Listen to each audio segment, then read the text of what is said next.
Podcast is intended for mature audiences. The views and opinions expressed are those of the panelists and do not reflect in any way those of the podcast partners, sponsors, or affiliates. Enjoy. Hi, this is Michael Buffer, and you're listening to the Voice of the People. Let's get ready for Boxing Voice. Every day I'm hustling. Every day I'm hustling.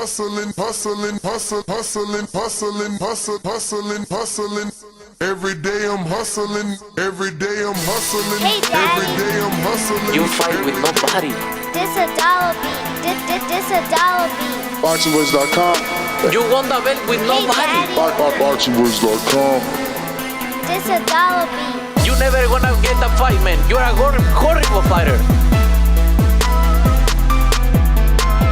Payday, BoxingWords.com. payday. You want payday. I know that.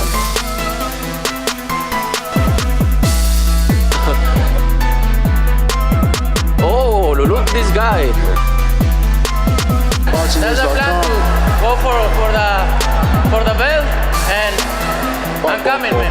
I'm coming, my friend. Get the fuck out of here, man. Please, get the fuck out of here, man. BoxingWords.com. Because I'm gonna fuck you out right now, motherfucker. BoxingWords.com. What up? Welcome back, ladies and gentlemen. Thursday night, you already know, previews and prediction, where we're going to be talking about all this weekend's fights, plus a couple of news and notes. And yeah, man, just chop up some boxing. I got Micah K joined alongside me. What's going on, Queen?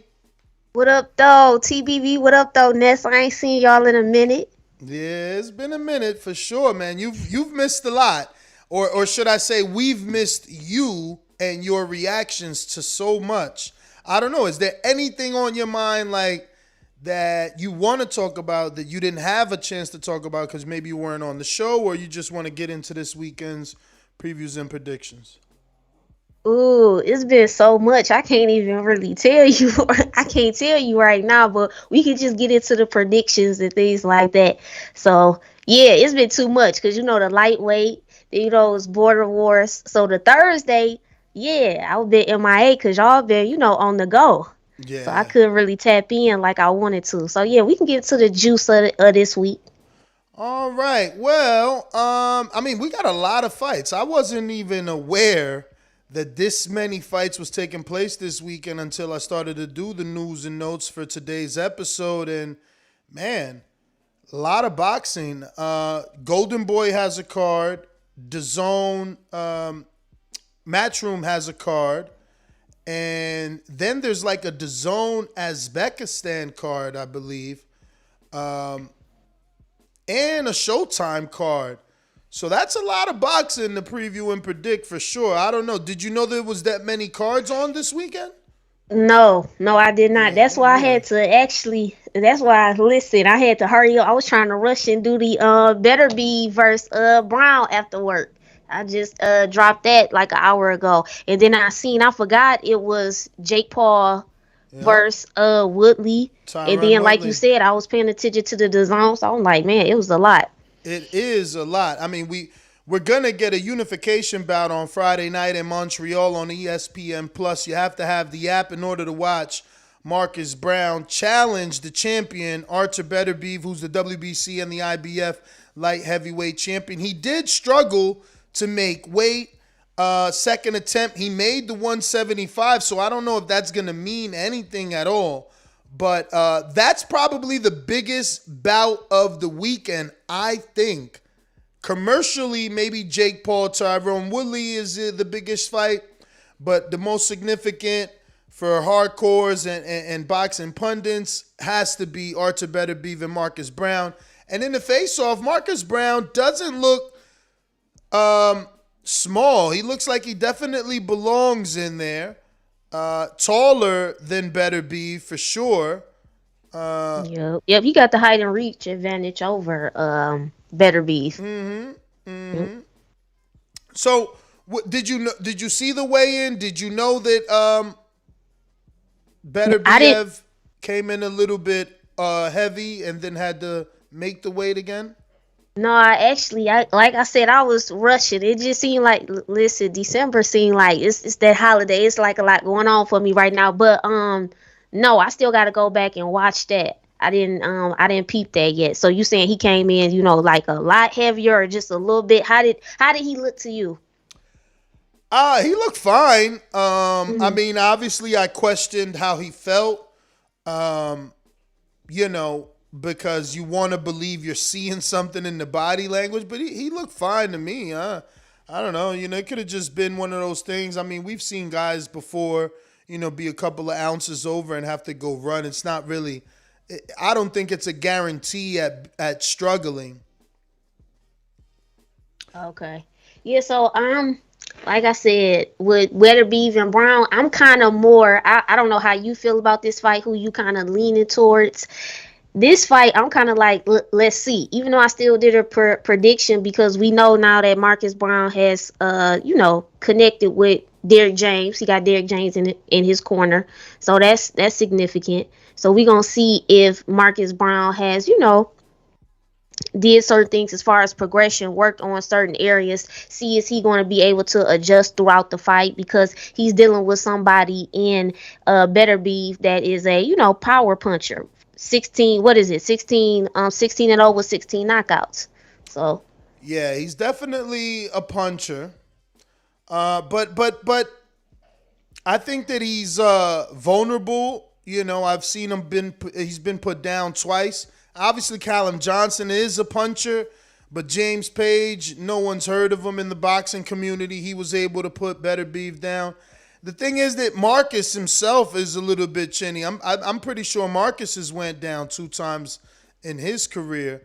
But you are correct. He is 16-0 with 16 KOs, a perfect record, and he really doesn't get that sort of hype like that. At once upon a time, people thought, he was the goods and everybody was high on him, but he's been fighting some lesser names as of late. Since the Gazdeck win, which is in 2019, he took off the entire 2020. Then he had one fight so far in 2021, which was in March. He's going to close out the year with Artur Beterbiev. And I think he lost a little momentum. He went into that unification. It was on ESPN. He scored a knockout.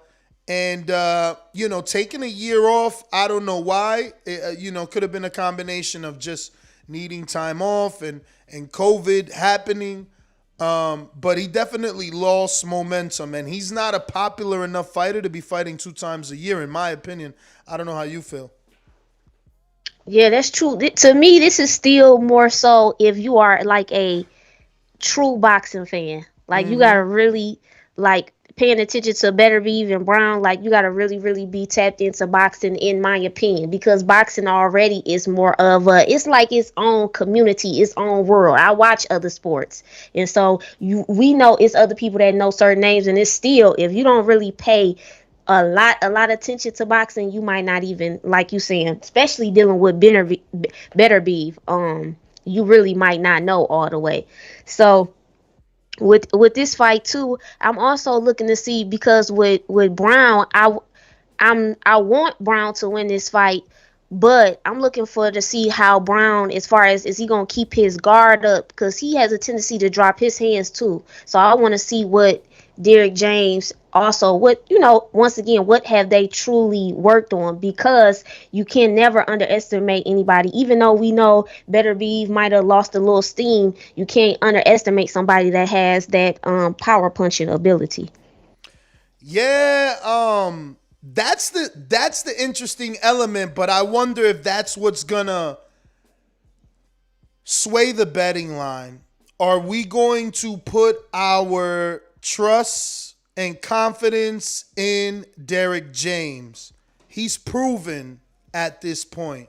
He's been able to do some big and impressive things with Jermell and Earl Spence. Jermell Charlo, Earl Spence.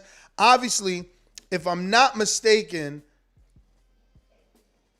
I think I am mistaken. I think he lost to Bragimov or Bramer, something like that. Jorgen Bramer Robert Brant did under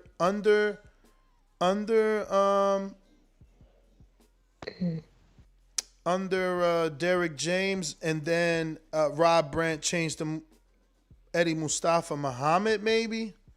Not sure. I'm trying to give Derek credit for the WBA that Rob Brant won versus Marotta, but a few years ago now, I'm not sure if Derek was there or that was with Eddie Mustafa Muhammad, because I know he changed to Vegas at one point. Now, I can say this with Browne, though, because of his quickness. I love his foot movement. I love his in and out game. Browne has, let's go with the queen eyes. Browne has, really good fast hands. So he has really good attributes. So I feel like if it's kind of like fine tuned, we might see, the best Browne we have ever seen. And I feel like Derek James could, really with his IQ and his training ability, really take Browne to the next level if he really took in the, the information, really received it and processed it and followed the game plan because it's not Saturday, it's Friday, right? Friday night. So I'm just really curious to see, because like I said, I usually be more like, oh, I know for sure who's going to win the fight, but it really depends on me what type of Browne we see, and like you said too, let's see how Beterbiev is looking as well. Yeah, honestly, I can't even like Browne got to show me that he could get this win. Beterbiev is the favorite. He's a big puncher. Browne has been down before. He struggled a little bit with Pascal, who, was past his better days. And I'm just checking here, see if I can see anything. And so that's why I got Beterbiev with the slight edge, though, because he is a very aggressive. He will come at you. He'll apply suffocating pressure, calculated pressure. He uses different varieties of his right hand. He can come with you with the straight right, with the right hook, with the right uppercut. So it's certain things that Beterbiev really does good. And somebody said that in the chat. Right now, I believe he's the only champion with 100% knockout rate, which is true, which is accurate right now. So once again, we can see another knockout from Beterbiev. So Browne got to be ready. So just checking BoxRec, I think I found 3 knockdowns for Marcus Browne and 2-point deductions. He was deducted a point for holding in the Badou Jack fight, and early in his career, he got deducted a point for rabbit punching. So, and when the going gets tough, that's when the bullshit comes out. So I don't know. This is a huge step up, but some people rise to the occasion. There's 2 titles on the line. Now, he was in this position in a way, right? Like, for you and I, these are the real belts. For these guys, I don't know what's real and what's not. And I only say that to say that when he fought John Pascal, there were 2 titles on the line. I believe it was 2 secondary titles, a WBC interim or like silver, and a WBA something when he fought Pascal. It says here, silver light heavyweight title, WBA associate interim belt was when he fought Pascal. So, he has been here before. Obviously, the versions of the belt that Beterbiev have are the full versions. Okay, they're saying Leling. Let me see that. Leling. Yeah, Browne down in round 5 for that fight. Yeah. And so that's one of the knockdowns with Castillo, who Bivol obviously boxed a 12-round decision. And then you had, not too long ago, Callum Smith knocked Smooth out at 75. So, yeah, I don't know. Browne is really going to have to go in there and do a number. He's going to have to show that, And I remember in Brooklyn, my Floridian friend put him down. Kalajic.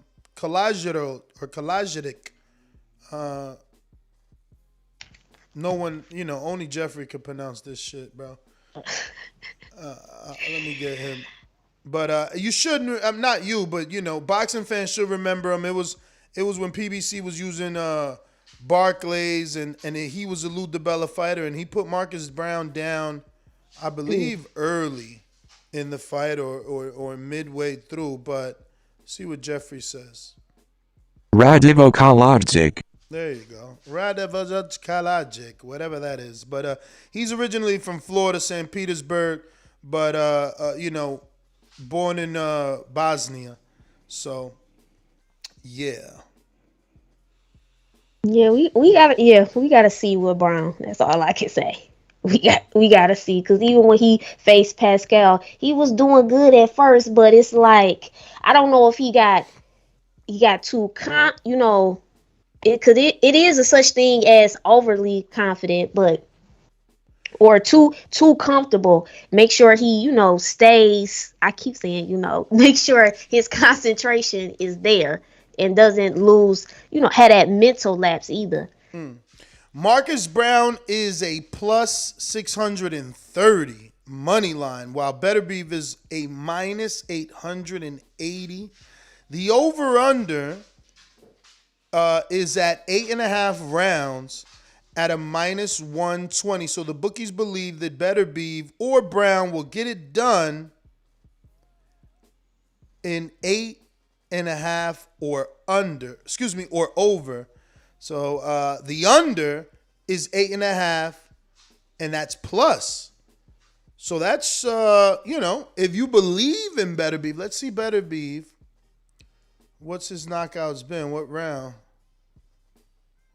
The last couple, I think, been like the 10th round. It was 10th round, 5th, 4th, 12th, 1st, 4th, 7th.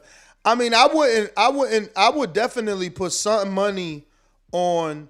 Let me see what prop bets they got on the first half, man. Because Browne is chinny as fuck. He's chinny. So Vazdek and who else went 10, right? I don't know who that dude Adam is and how he lasted that long. But again, Beterbiev had been out for a while too. I remember that. But let's see, no group bets. Nah, they so whack. Give me a fucking group bet, bro. But let me see, Beterbiev by knockout is a minus 250, so they do believe it's gonna happen. You're gonna have to make your money on the over under. Under is not bad at a plus 100 with a dude that's been knocked down several times in his career. And when you consider Marcus Browne, right? Like, he's got what? Mm-hmm. How many fights? 24? 24. 24 and one was 6. 25 fights, and he's been down about 3 times, 2-point deductions. I expect this fight for him to get a point deduction too, because he never been in there with this type of power and aggression. He gonna have to hold. He gonna be forced to do something to keep Beterbiev off him. And Beterbiev is very physical too. Yeah, like you saying, he aggressive and he's strong and physical, and he's a rough and tough type of fighter. So Beterbiev is definitely gonna come at. I keep saying I feel like y'all it's Ness' fault. I was listening to Ness and he keeps saying I'm gonna blame it on you, Ness. But what was I about to say? Yes, so Beterbiev is very aggressive, like you were saying. He's a very tough and rugged, physical, strong, and dominant type of fighter. So Browne got to be with the ish. He got to really deliver that juice come Friday night. He can't be on no. He got to, fight fire with fire, but you got to have that calculated, smart fire aggression, though, when you're dealing with bets. He's even going to Beterbiev's hometown. Beterbiev lives in Canada. He trains with Mark Ramsey, who's like a Canadian hero when it comes to boxing. I don't know. Browne's gonna have to get a stoppage, and he don't have the power, man. He doesn't put it together clean enough. But look, he's got the southpaw thing going for him. He's slightly taller.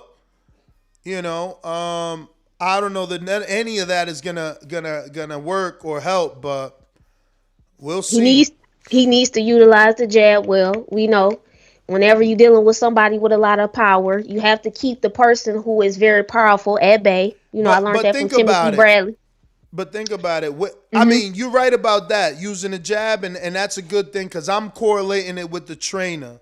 But when I heard you using a jab, I was also automatically referencing a boxer that uses his legs. And I said to myself, well, Derek doesn't teach his fighters that. Like, he shows his fighter to get those guys out of there. You know, be conservative, but accurate. Or high output, but accurate, not to waste punches. So I wonder, is the game plan going to be different from what we're used to, Marcus Browne? Will he try to come forward? Did they watch tape and gas him up to believe that that Beterbiev is just as vulnerable as himself? Like, you've been down, but so is this guy, and maybe you can take him down. Now, I can say this, though. I know what you're saying about Derek James.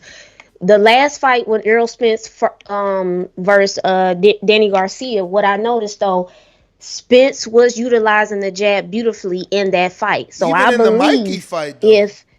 What'd you say? Even in the Mikey fight, remember he threw like 1,000 jabs. Yeah, he did. But I noticed certain things even more so with the Danny Garcia fight. So I'm saying, with Browne, especially dealing with Beterbiev, I could see Derek James telling Browne, utilize that jab to set up the certain shot you need with that left to, have more sting. But like you saying too, we haven't seen, can Browne even get Beterbiev out of there? I mean, he wasn't able to get Pascal. See, the thing is, though, it's a different style. Pascal brings a little bit of flavor, a little bit of, athleticism. And I don't think Beterbiev brings that. He brings some sort of style and flavor, just not that of a Pascal. Pascal, I feel like, is a little more agile. He could take some chances with his hands down. Like, you're going to get Beterbiev being him, high European guard, boxing behind the jab, not really doing anything outside the box. So I don't know if that helps Marcus or not. Because to me, he definitely struggled in that Pascal fight.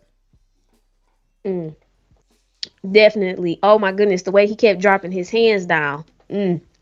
Like that's a no-no. So he looked good for a minute, but then it was certain things where, and that's the key too.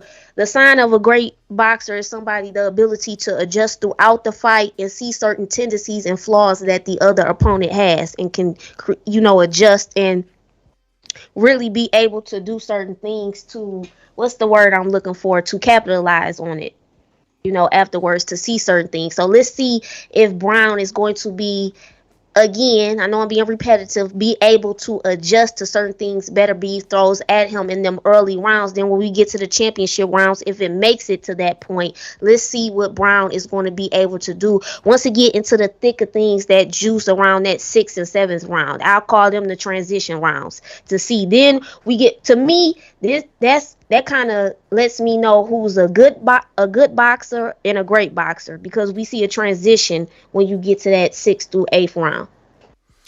Yeah, definitely those that people call the championship rounds obviously 10, 11, 12 or even 11 and 12, but I think it's the second half of the fight. That's what separates the men from the boys. You see the stamina show up or show out, and definitely you see that output either raise or significantly lower. But on the undercard, I don't really know anybody. I see the return of Steve Rose because he's Canadian. He's taking on American journeyman in Christopher Booker. I mean, other than that, I don't see anything. I see some sort of women's junior middleweight title, but I never heard of them. I don't know. Okay, I mean, Clarissa Shields. I think I heard of Dakari. But she fought Clarissa. Marie Eve Dicaire. If I'm saying that properly. Is that who that is, or is that somebody else you got to say? I have no clue. It says junior middleweight, so it could be. Let me see real quick. Let me look this up. I'm glad you said it before I said it, because I'm like, who is on this undercard? She did fight Clarissa in her last fight in March. Yep, that's her. She's a southpaw. She's good with the left, aggressive. I actually did a analysis and prediction on Eve Dicaire. So yeah, southpaw, lefty, comes at you aggressive, utilizes the left pretty well. Not familiar with Cynthia though. I would have to check her out. This is hilarious. So she just lost the IBF or the an attempt at the IBF versus Clarissa, and in her next fight, she's back in a title fight. There you go. Right. Well, how is that? See, that's the thing that I'm still. That's one of the things that I'm making my goals. Oh my God! And it's a vacant title shot. This is crazy. Yeah. It's not even like a champion is giving her a shot. Crazy. But yeah, that's the undercard of You Better Beef. I want to move into this news and notes. Looks like the WBC has ordered David Benavidez versus David Lemieux, the battle of the Davids. I just think that it's unfortunate for Beterbiev. For Benavidez. He's got all this fandom and love from the public, but man, his resume is garbage, hot garbage. Like, Lord, it's slightly better than Andre's because we know the people, but like, I don't even have BoxRec pulled up. It's like Ronald Graville 2 times, Porky Medina, Ronald Ellis, Anthony Durrell is the biggest name, and now he's about to fight Lemieux, who's been washed for years. Like, this is just crazy. The fact that the WBC approved this is retarded because we all know this shit ain't even gonna happen. I mean, ain't he with Golden Boy Lemieux? I don't know. I don't even know that this fight happens. I don't know that if he's still with Golden Boy, I don't know how this fight happens. It would be interesting to see, does it happen? But this is, my man's resume is poor. To be this dark horse, this is who y'all think is going to beat Canelo. This is the hilarious shit, too. You get these guys calling in here defending this motherfucker. Meanwhile, Hold on. You said, now you don't think David Benavidez has a shot in this at beating Canelo? David Benavidez? Yes. Not fighting David fucking Lemieux. No, he don't. That ain't got nothing to, just because that's what was ordered. We talking about that. Hold on. That don't have anything to do with Benavidez fighting Canelo. That's getting ordered. What I'm saying is Benavidez versus Canelo. You wouldn't give Benavidez a chance. Benavidez is not fighting Canelo. If he was fighting Canelo, he wouldn't be fighting for an interim title, Micah. I know he's not fighting. I'm saying hypothetically, if it was to come, okay, say if it happened. I'm saying you don't think Benavidez has a really good shot. I don't know, because he been fighting cherries. The only cherry he ain't fight was Anthony Durrell, and look, Anthony, he passes better days. I'm not being fooled by knocking out some 54-pound, I ain't calling him a club fighter, but Marco Hernandez or Madman Hernandez, my man never been the world champ. Well, I'm telling all TBV, the chat community right now that's watching, Benavidez to me, y'all know how, if you familiar, when I have came on this show on Thursday, how I've talked about Canelo. To me, in my opinion, David Benavidez is, if you get a focused, locked in Benavidez, okay, he is one of them people, it could get spicy. That's my opinion, because when you're dealing with somebody with that type of power, with the because we're talking about power with the combinations coming forward towards a Canelo. I don't believe in his power. What you say? I don't believe in his power. What power? What you mean? What power? Who he knock out, Micah? Well, y'all be acting like this dude is some dog, some bull. Who he knock out? Hold on. Let's go. Hold on, I had to take a sip. You made me take a sip off that. Let me let's go to the box rec real quick. Let's pull it up. So he knocked out 154-pounder in his last fight. Okay. And then he knocked out what weight Ronald Ellis started at. And he never popped off. Ronald never popped. Look at all the draws, no contests, anything. Okay, this guy's a natural 68. Let's give him that. He knocked out Ronald Ellis, you know, and let's give him a little more credit. He knocked out Ronald Ellis. That's yes. Canelo's. Ronald Ellis is nice. Kyron Davis No. Ronald Ellis is not nice. His step up to Junior Johan is a draw. Okay. Well, listen. We can. This is a matter of opinion. This is the opinion based, so we can agree to disagree. I felt like Ellis still did good. He took Benavidez to the 11th round. Listen. He showed certain things. Like you are saying, let me finish. Like you are saying about Benavidez, where it could show, okay, maybe in some ways, if you look how you looked at the Benavidez versus Ellis fight, okay, Benavidez still has to fine tune certain things. But when you're talking about somebody, we just saw Plant versus Canelo. So Plant took Canelo to the 11th round, correct? Due to certain things. But with Benavidez, when you have to fighting somebody like Canelo, you got to be able to get to Canelo, you got to be able to break him down. He got to feel that power. So who's to say? I think Benavidez would definitely. I think that I hope that fight happens. That's one of the fights that I wish that Canelo in the future would take. I think it'll get spicy. Yeah, because you going off of what you think is going to happen, but what Benavidez has shown us that's happened isn't been too impressive, and none of the dudes that he's stopping is Canelo, and he's taking long with them. Like Ronald Ellis, who's Canelo's sparring partner, he went 11. Angulo, and I ain't even talking about the real Angulo. I'm talking about Romero. He went 10.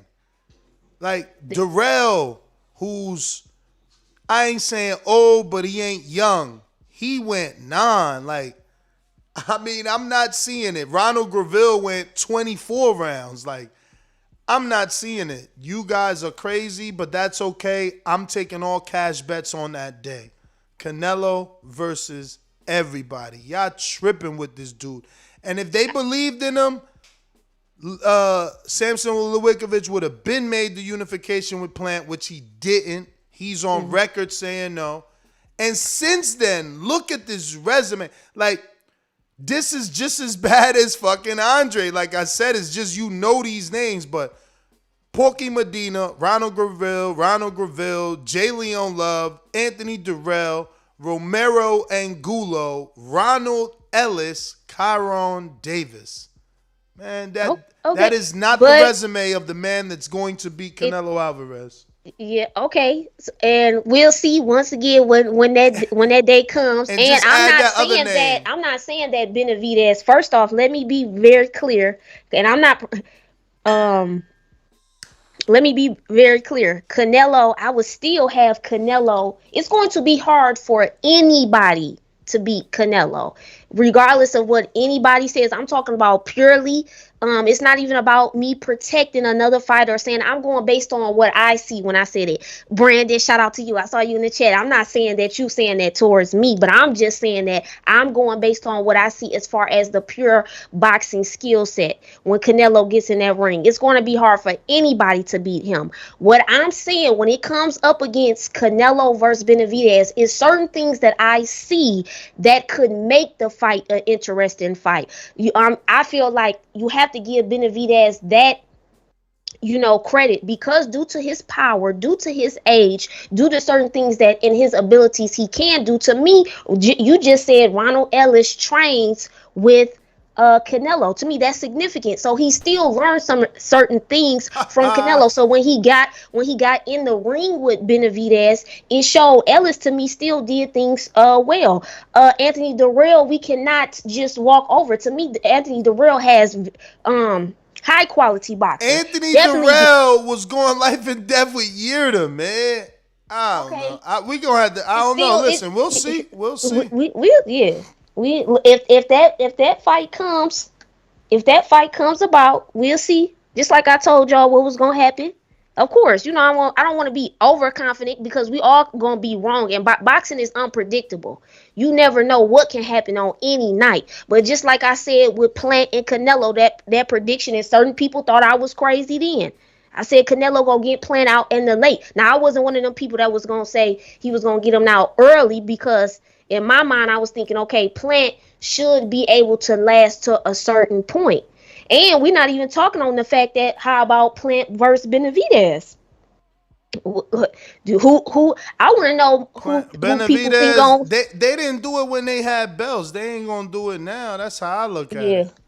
Right. I mean, and I could just be being bitter, but they ain't doing it when they had belts, man. Out here playing games. But you got Ness. You kind of gotta look at Benavidez some more. I'm telling you, Benavidez, that could be not saying that he gonna beat Canelo. I'm looking at that resume. Be a juice though, spicy fight for sure. I'm looking at that resume, Micah. That's what I'm looking at. Okay.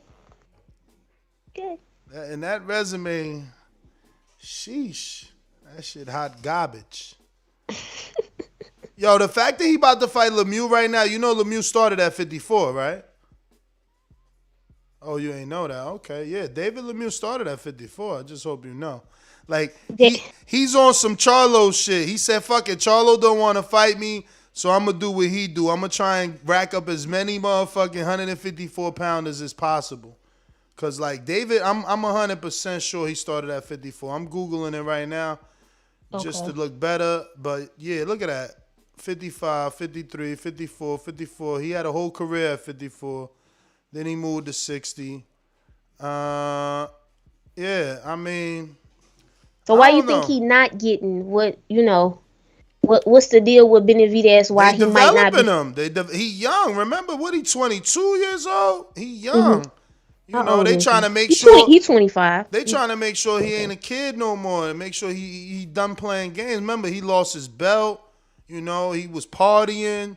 They trying to make sure he's straight. That's the only thing I could see or they trying to work on that squaring up that he do because they know Canelo going to sit his ass down. He square up in front of Canelo like that. He going to be taking a seat on a baby chair real quick. Telling y'all. Y'all he got put down too. Y'all try to overlook that like Ronald, no one ever heard of you. Graville didn't put him down. Like, let's be real. He put him down in the 12th. When was that? 2017. Okay. How quick we forget. You know what I'm saying? Let Canelo shoot one of them straight rights at his ass. See if he getting up. Fuck is he going down? Is he going to get up? Y'all playing. Calling this the guy? This the guy? Nah. At least so who do you think would give Canelo the most work or at least make it the most highly competitive? Nobody coming off a Lemieux win. We ain't talking about you can say that all you want to. Nobody. It's about if they both get in the ring. Listen. Some people, like how you just said before when we was talking about Beterbiev versus Browne, people also rise to the occasion. We might see the best Benavidez we have ever seen. It's still a reason why certain people say certain things about Benavidez. So, but we could disagree. But I see what you're saying though. I see exactly what you're saying. Listen, the advantages that Benavidez has over most fighters is that he was a heavyweight. And, 15, 16, 17, he was already sparring professionals that people were afraid to fight. He was sparring Gennady and other big-ass names because he was so big.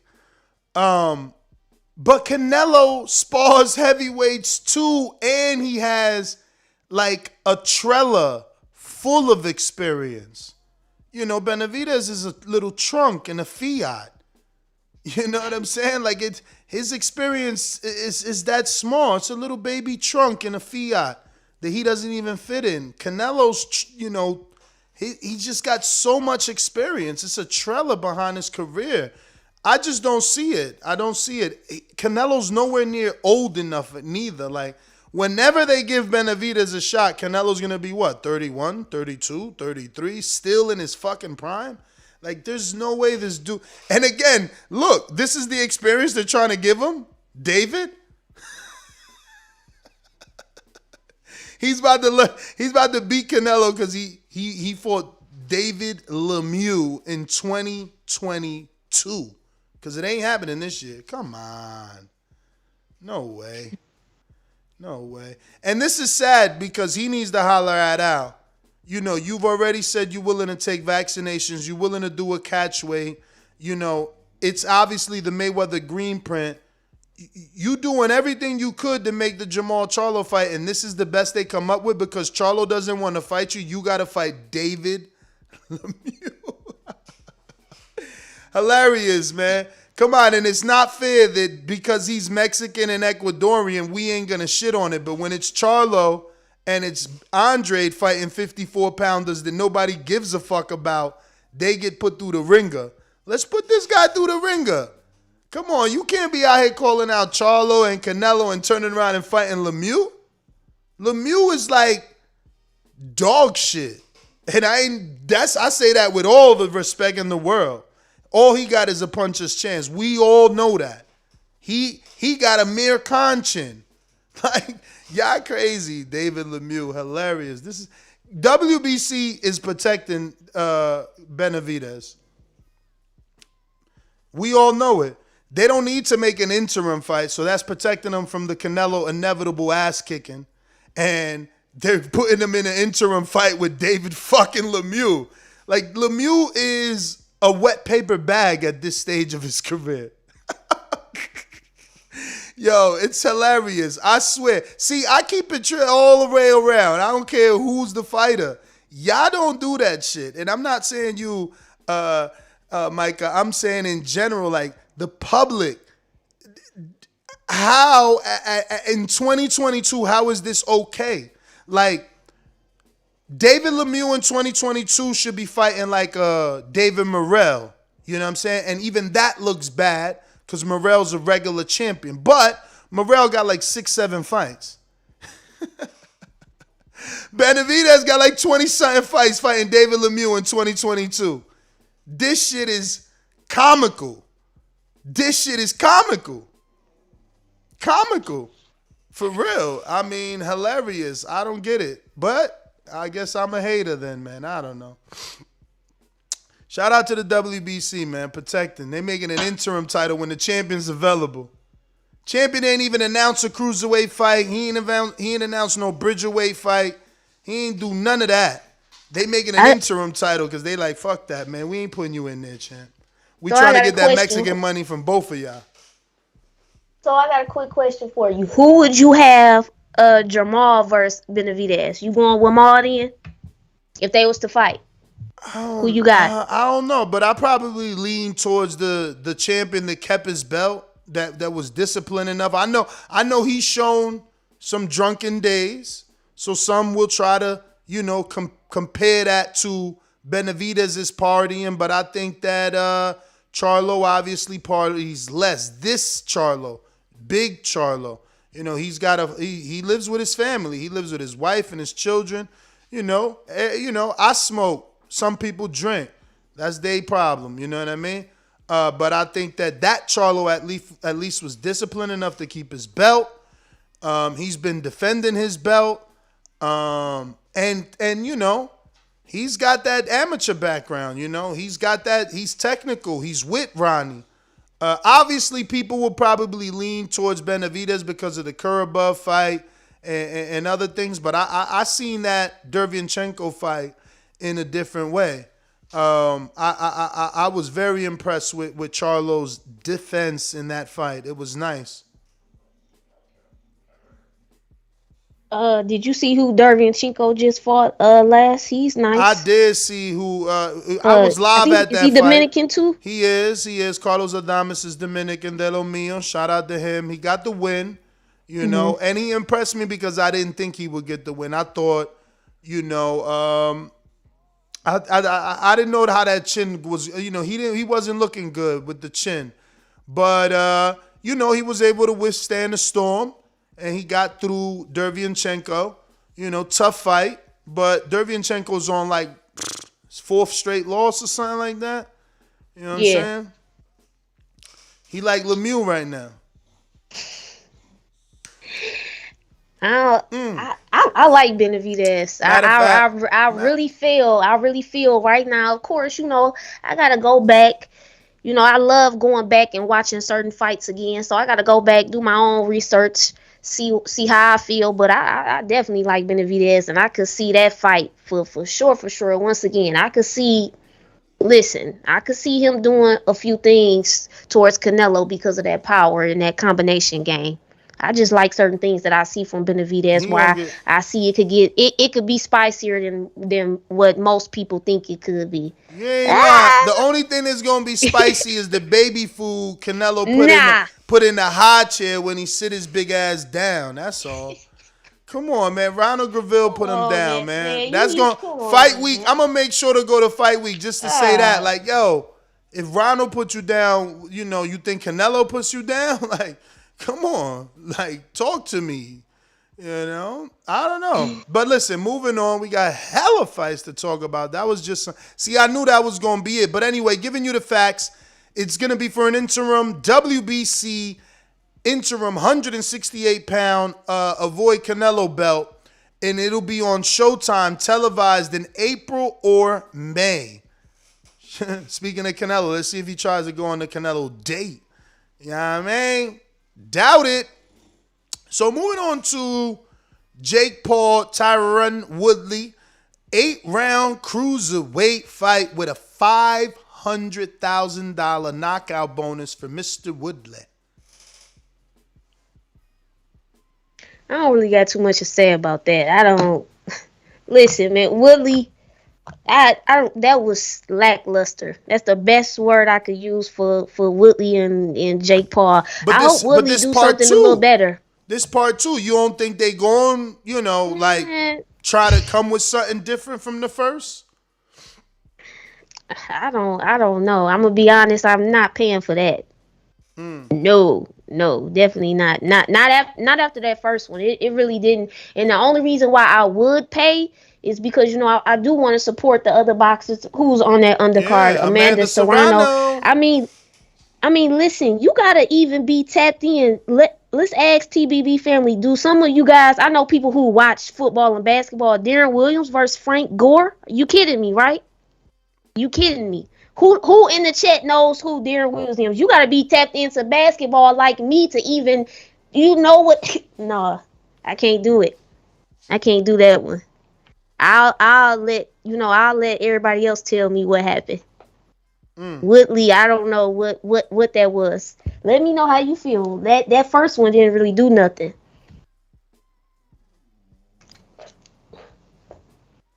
Yo, this is crazy. My city just put a 15-foot, totally off topic, but I guess I love that I live in a city that is that has precautions, but nothing has happened. And just because it's Christmas season, they put a 15-foot observation tower in the middle of the shopping center just to scare criminals away in case they try to break into your car while you're shopping. That's insane. That's tax dollars they ain't got nothing to do with. I'm just saying, back to your regularly scheduled program. What I'm saying? Oh, okay. What the fuck? though? Nah, for real, that's crazy, but hey. Oh, yes, I'm going to Tampa. Said, Deron Williams used to be cold. He was actually, they at one point in time in the NBA, they were saying him versus Chris Paul as far as, point guards who was like the it, had that it factor that really gave out that work. But anyway, who the hell is that? See, this is what I'm talking about. Deron Williams. He was an excellent point guard at one point in time before, his career kind of, as far as he didn't live up to as great as I thought he was going to be, even though he was a excellent point guard, especially in his prime. But due to injuries and certain things and certain moves that he did in the NBA, it didn't go how I thought his career would go or whatever. So he's going up against Frank Gore. Frank Gore is a NFL player.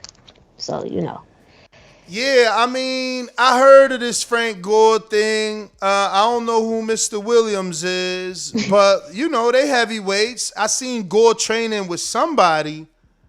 So I'm gonna be there live. So I'm not paying for this. I'll be there live. And you know, whatever. I'll check it out. Oh, where is it at? Tampa. Oh, that's why I'm like, We dang, you in the going to that one? building. Okay. We in the building in Tampa. It is gonna do numbers, so you get the views and stuff live Yeah, I'm stream. One pretty thing sure. about Jake Paul. I think it'll be sold out. Cause he sold out Cincinnati. And people are big on Tyron. And now that they thought he won the fight or that it should have been a Keem, obviously he stops Lemieux. I mean, this is what I'm saying. This is a worthless fight. Like, of course. Who's not going to pick him to stop? I bet you it'd be like a minus 1,000 for the stoppage. Remember I said that. But anyway, going to Manchester. This is probably the second best fight of the weekend. You know, you would figure Marcus Browne, Beterbiev is 2 titles on the line. And then you got this, no titles on the line, but significant nonetheless. Chisora, if he loses, does he still get the quote-unquote trilogy with Tyson Fury? You know, Fury came out, doubled down on his hit list this week. And obviously Chisora's trilogy was on that list. Another good name, fight in general, is Carlos Gongora versus Lebron Richards. I wish this would have been Craig Richards, but obviously Craig is Craig is a light heavyweight now. But he was in Vegas and training with Kei Kimura, so I want to see what Richards has learned. But this is another Richards, still another good Richards, and he's taking on Carlos Gongora, the IBO champ. They don't have the IBO belt listed here. I don't know if they hating or what. But, then you got the return of Zelfa Barrett. He's back. I don't know who the hell Bruno, not Mars, is, because this guy's name is Bruno Tarmino, or Tamino. But yeah, I don't know who that is. Who else is on this Manchester card? Looks like Jack Cullen. He's on there. Is that the super mid? That is the super middleweight. Yeah, that guy, you got to keep your eyes on him, Micah. Who? Tell me again. Jack Cullen. He's looking like he might pan out. Jack Cullen. No, Okay. That's not him. Well, I did watch him beat Yeardom, but this is not the dude I was thinking about. It's supposed to be an undefeated guy. I'm mixing him up.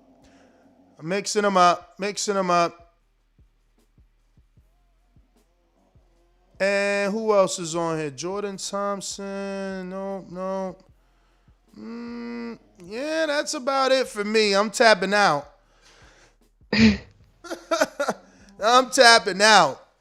I'll definitely watch the main event and the co-main event. If I'm absolutely doing nothing, maybe Zelfa Barrett gets a watch from me. I'm not sure. But yeah, I'm going to go with Joseph Parker. He's got an educated jab. I think he's fresher of the two. You know, Chisora brings that pressure and that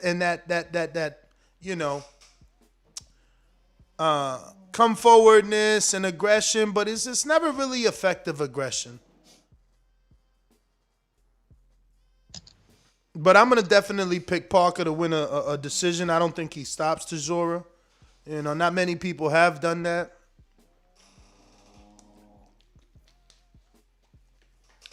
You there, Micah? No, you're not picking on that fight. You don't know Chisora. Hold up. No, my thing was messing up. Hold on 1 second. I don't know what's going on. I don't know if it's the Skype or my stuff. Okay. What was you saying? It was going in and out on my end. You were saying picking between. I think you said Parker versus Chisora. Yes. Yeah, I'm gonna go with. I guess I'm gonna agree with you on this one. Oh man, my stuff messing up. Okay, yeah, I think I'm gonna lean more towards. I'm gonna go with Parker. Did you say you was going with Parker? I am. He's the better boxer in my opinion. Like I said, I feel like Chisora's aggression, it could be effective sometimes, but I think, overall, he could be outboxed. I think the guy to get the best win over Chisora is probably David Haye, man. David Haye, he stone colded Chisora on HBO about 20 years ago and shit. That was a beautiful, what was it, a left hook maybe? What year was that? 2012, Jesus Christ. In the 5th round. Has anybody ever done it that good? Let me see, 3 stoppages. Was Vlad one of those? Dillian got one. And then obviously Haye got the other. Was Vlad?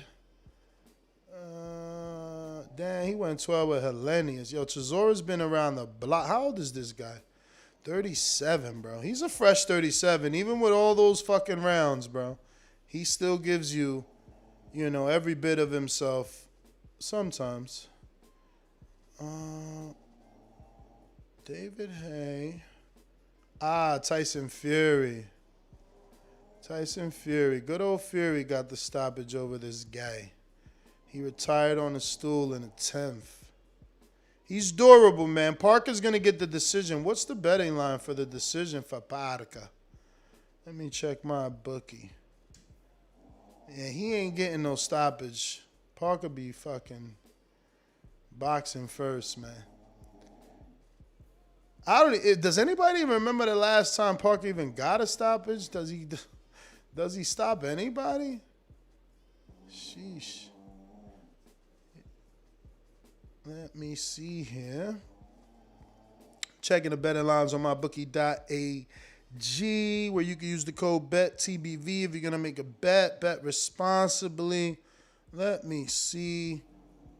If I'm not speaking, it's because I'm trying to get my stuff. Just letting you know that. Do a restart, if anything. Parker Chisora. Wow, it's pretty even. 280, minus 280 for Parker, and plus 220 for Chisora. But that's not. He's not that big of an underdog. Like, I would figure he'd be more of an underdog. He's not. And Parker by decision is plus 140 still. That, man, I should lock that shit in. I need to make some money. He ain't getting no stoppage over to. Is Chisora tired, though? At this age, is this motherfucker going to quit on the stool on some tired shit? Parker down early in the first round. That's right. He got knocked down in that first fight. Fucker. Still came back to win, though. Yeah, I'm going to give Parker the slight edge. I ain't going to say slight edge, but yeah, I could see Parker pulling that one out. Yeah, I'm just saying, it's pretty sure. Mitty, what's up, champ? You available? You sleep over there?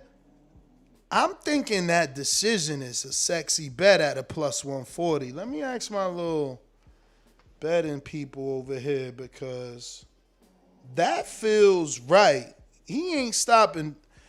Again, my only fear would be fucking Chisora decides today is the day he's done boxing and he retires on the fucking stool, then gives Parker the knockout somewhere. Then somebody... You wildin'. Parker decision.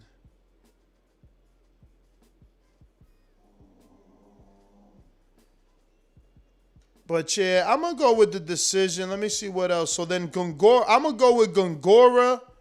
Mr. Richards is gonna have to show me that he can get it done. Right now, Gongora is, defending. I met him, too, the other day. Where the fuck was I at? He was, nobody even know. Oh, was that in? He was over here, I think, at the Triller fight, maybe, is where I seen him. I think he was in the Evander Holyfield fight. And people didn't even know who he was, man. And obviously I put a little shine on him, and he was so happy. All right, I sent this text. Took me 20 hours to send it, but I sent it to the team, see what they think. Oh, yeah, you trying to get your bets off.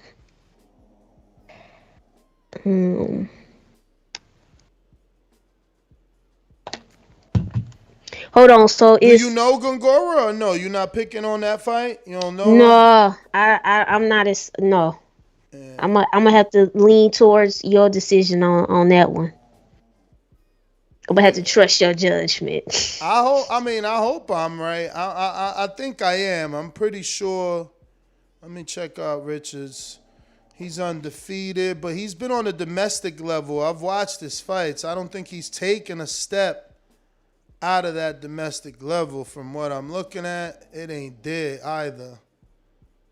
Yeah. Let me do a quick plug while we talking about this really quickly. For those who do like my voice, make sure you go to Afternoon Sports Slay. Listen, I'm at like 638, about, let's say, I can't even do the math right now. It's been one of them days. Oh my goodness. Anyway, I'm trying to get to that 1,000 mark. If you truly support me, you truly love boxing, I just dropped the Browne versus Artur Beterbiev prediction and analysis video. Make sure you check that out once again at Afternoon Sports Slay. Okay?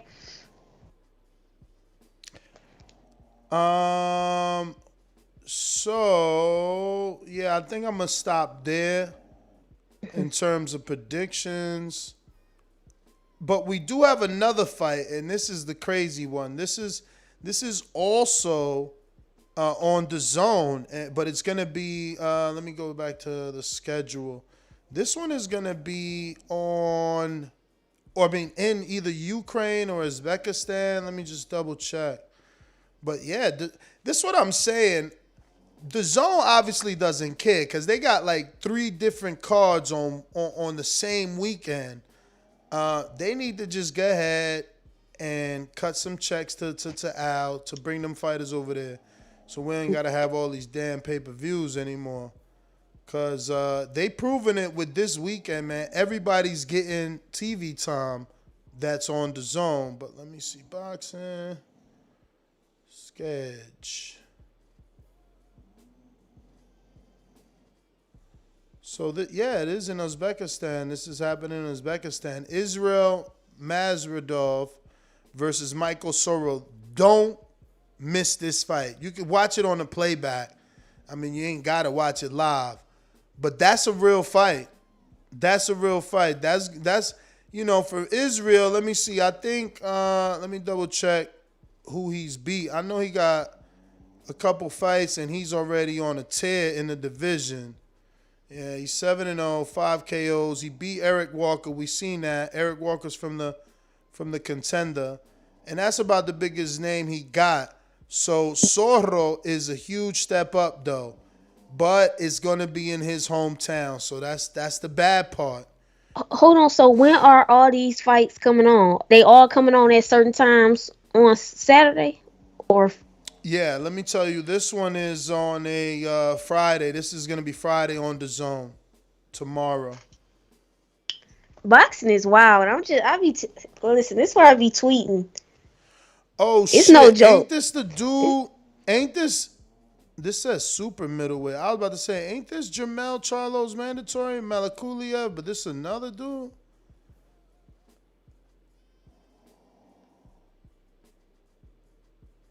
Oh, this is back to Bully. Oh, wow, they bringing him back too. The dude Gabe Rosado stop is back Friday as well. Back to Bully. So this is all.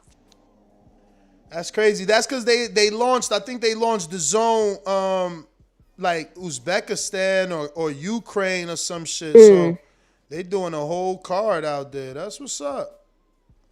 You know, Israel Mazradov gets the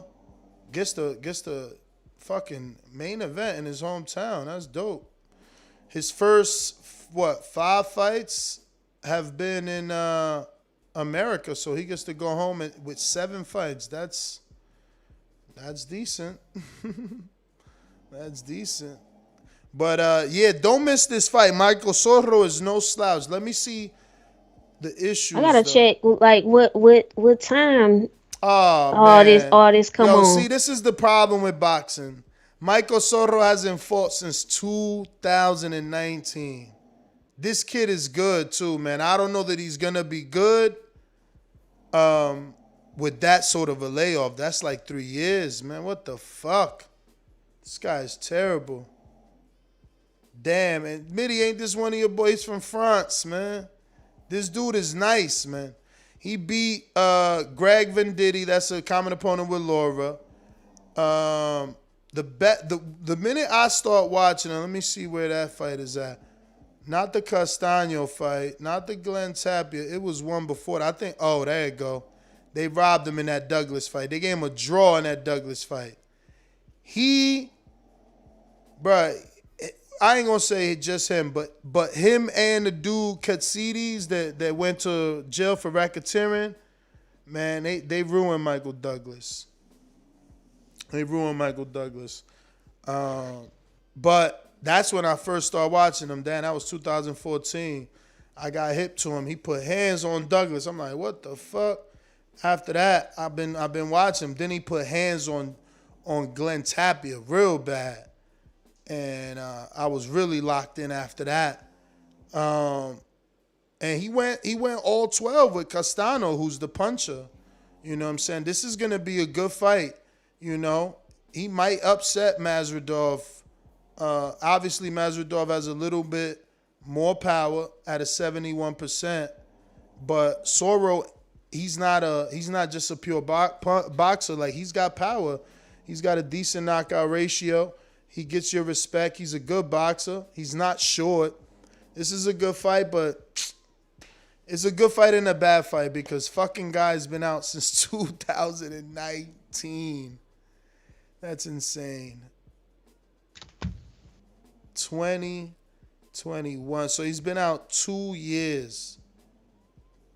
And it's actually 25 months this guy's been out. It's fucking... That's not good for the, you know. That's not good. But hopefully he puts up a decent fight. So that's that. And then we're still not done because on Saturday, Golden Boy has a card. And it's a light heavyweight eliminator to the Dimitri Bivol belt, right? At light heavyweight, if I'm not mistaken. And that's Gilberto Ramirez versus Yuneski, also on DAZN from San Antonio on Saturday. Then you got a nice setup on the undercard. They tripping, making Marlon Esparza the opening bout when she's fighting for the WBC women's title. She's defending. So it should be Lamont Roach who's fighting Renee Alvarado in a non-title fight opening up, but he's not. And then you got Sinisa defending her WBO. She already put hands on Marlon, but that was like post pregnancy.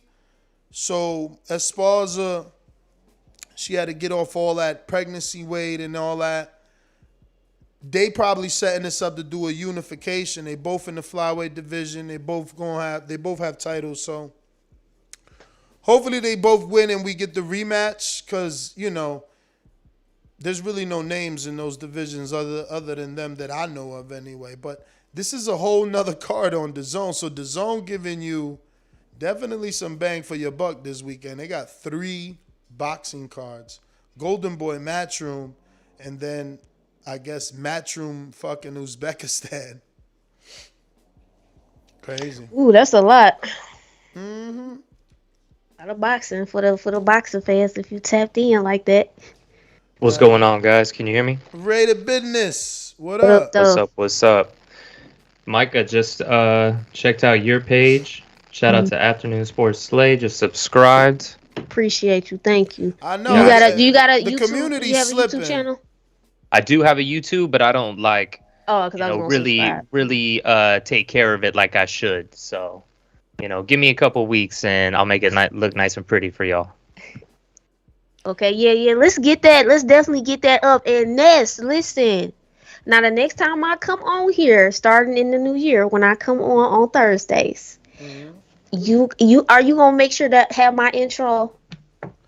I think Brandon sent it already, right?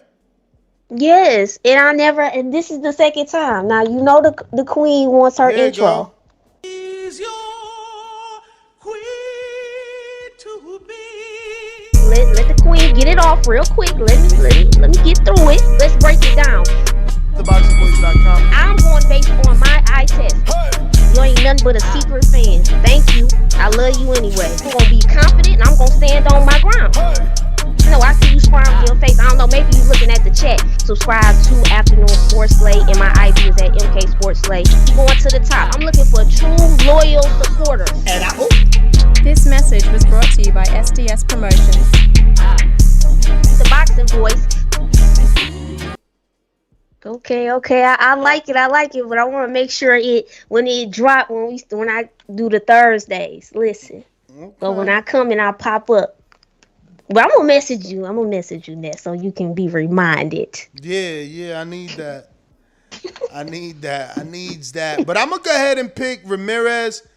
Ramirez is getting a cherry. Like, he's doing worse than Benavidez. So just so people know, my energy is the same. Like, he gets no passes either. Yuneski is even worse. Like, he's even more done than Lemieux, and he never been as successful as Lemieux. This is the definition of, like, make him look good. Guaranteed he sleeps Yuneski. Let me see if they got this dude on the fucking betting thing. Let me see. Guarantee. Look, I never pick. I rarely pick, like, outcomes. Like, I'd rather pick the winner. Guaranteed Ramirez sleeps this dude. Now watch Ramirez shit the bed and don't fucking get the knockout. But I promise you, he should be getting the fucking knockout. You blow on Yuneski, he falls over, man. It's crazy. Ray, have you heard of Yuneski Gonzalez? No, I mean, last time I seen him fight was, a while ago. Man. HBO days, bro. Dude's yeah, that's what I'm time. saying. So I haven't seen him fight in a minute, but I mean, they're just gonna make Zurdo look good, and like you said, hopefully he gets that knockout, builds that name up a little bit more. And at this point, I feel like all these guys are just kind of in the Canelo sweepstakes. They're trying to get that extra lottery ticket, and they keep asking everybody, you want that Canelo fight? Of course they do. Yo, why my man Alantez Fox doing this shit to us? He really in there with bro. So this is 12. Oh, because that's the. Oh my God. So PBC got a card too? Who's fighting on PBC? PBC must got a card that we don't know about, because where the fuck is David Morrell fighting? He ain't fighting on Showtime's card. That say December 18th. What's up? You going to Tampa? Yeah, I am. All right, I'll see you there, my friend. Oh, you will be there? Cool. Absolutely. Me and my fiance riding out with two of our friends. Where is David Morrell fighting? Or does the betting line have him listed in December 18th and he's done that? I don't get this.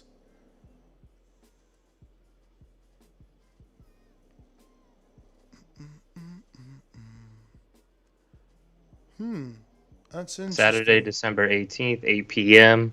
Are you asking where is he fighting, geographically? What it's not on the schedule. What on network? Fox. On Fox. No, Versus. It's on Fox. Wow, ESPN and Fox beefing? They don't even have it on their schedule. That's some bullshit. Yeah, it says on Fox. Wow, that's crazy. That's a whole nother card. Who we got on that card? Fight details. What the hell? That's a lot of boxing this weekend. Lord. It's a lot to catch up with because I'm not going to be watching it all. I'm going to be in the arena. Yeah. I mean, that's why I like DAZN. You can go back and stream everything. Yeah, man. On yes, demand on DAZN. Right. Yes, that's why I love DAZN. Yeah, and even the ESPN Plus. Some of the ESPN Plus. If I miss a little bit of the ESPN, I go back and I watch it. But then, some of these PBC cards, it's like, oh man, I'm just shit out of luck. Yeah, they got an app and they don't even have the on demand there. Like, is you could only use their app for live. It's so trash. Corny. Super. But that's all the fights. Last news and note I got is just reporting that the still very popular Lomachenko did an average of 1.129 and peaked out at 1.2 versus Coleman. That's good numbers. It's good numbers. You know, decent numbers, man. So shout out to Loma. You know, still bringing them in. That's good. Do we have any pay-per-view numbers yet? Oh, for Tank? From the Weasel Espinoza? No, but I was looking at Ellerby's Twitter today, and I think they're not giving the numbers because people are making their own narrative.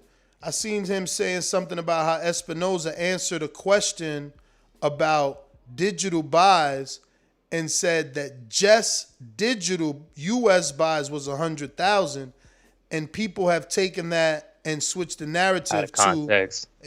switched the narrative to Tank only sold 100,000. So the stance that I am interpreting from Ellerby's tweets is that he is not.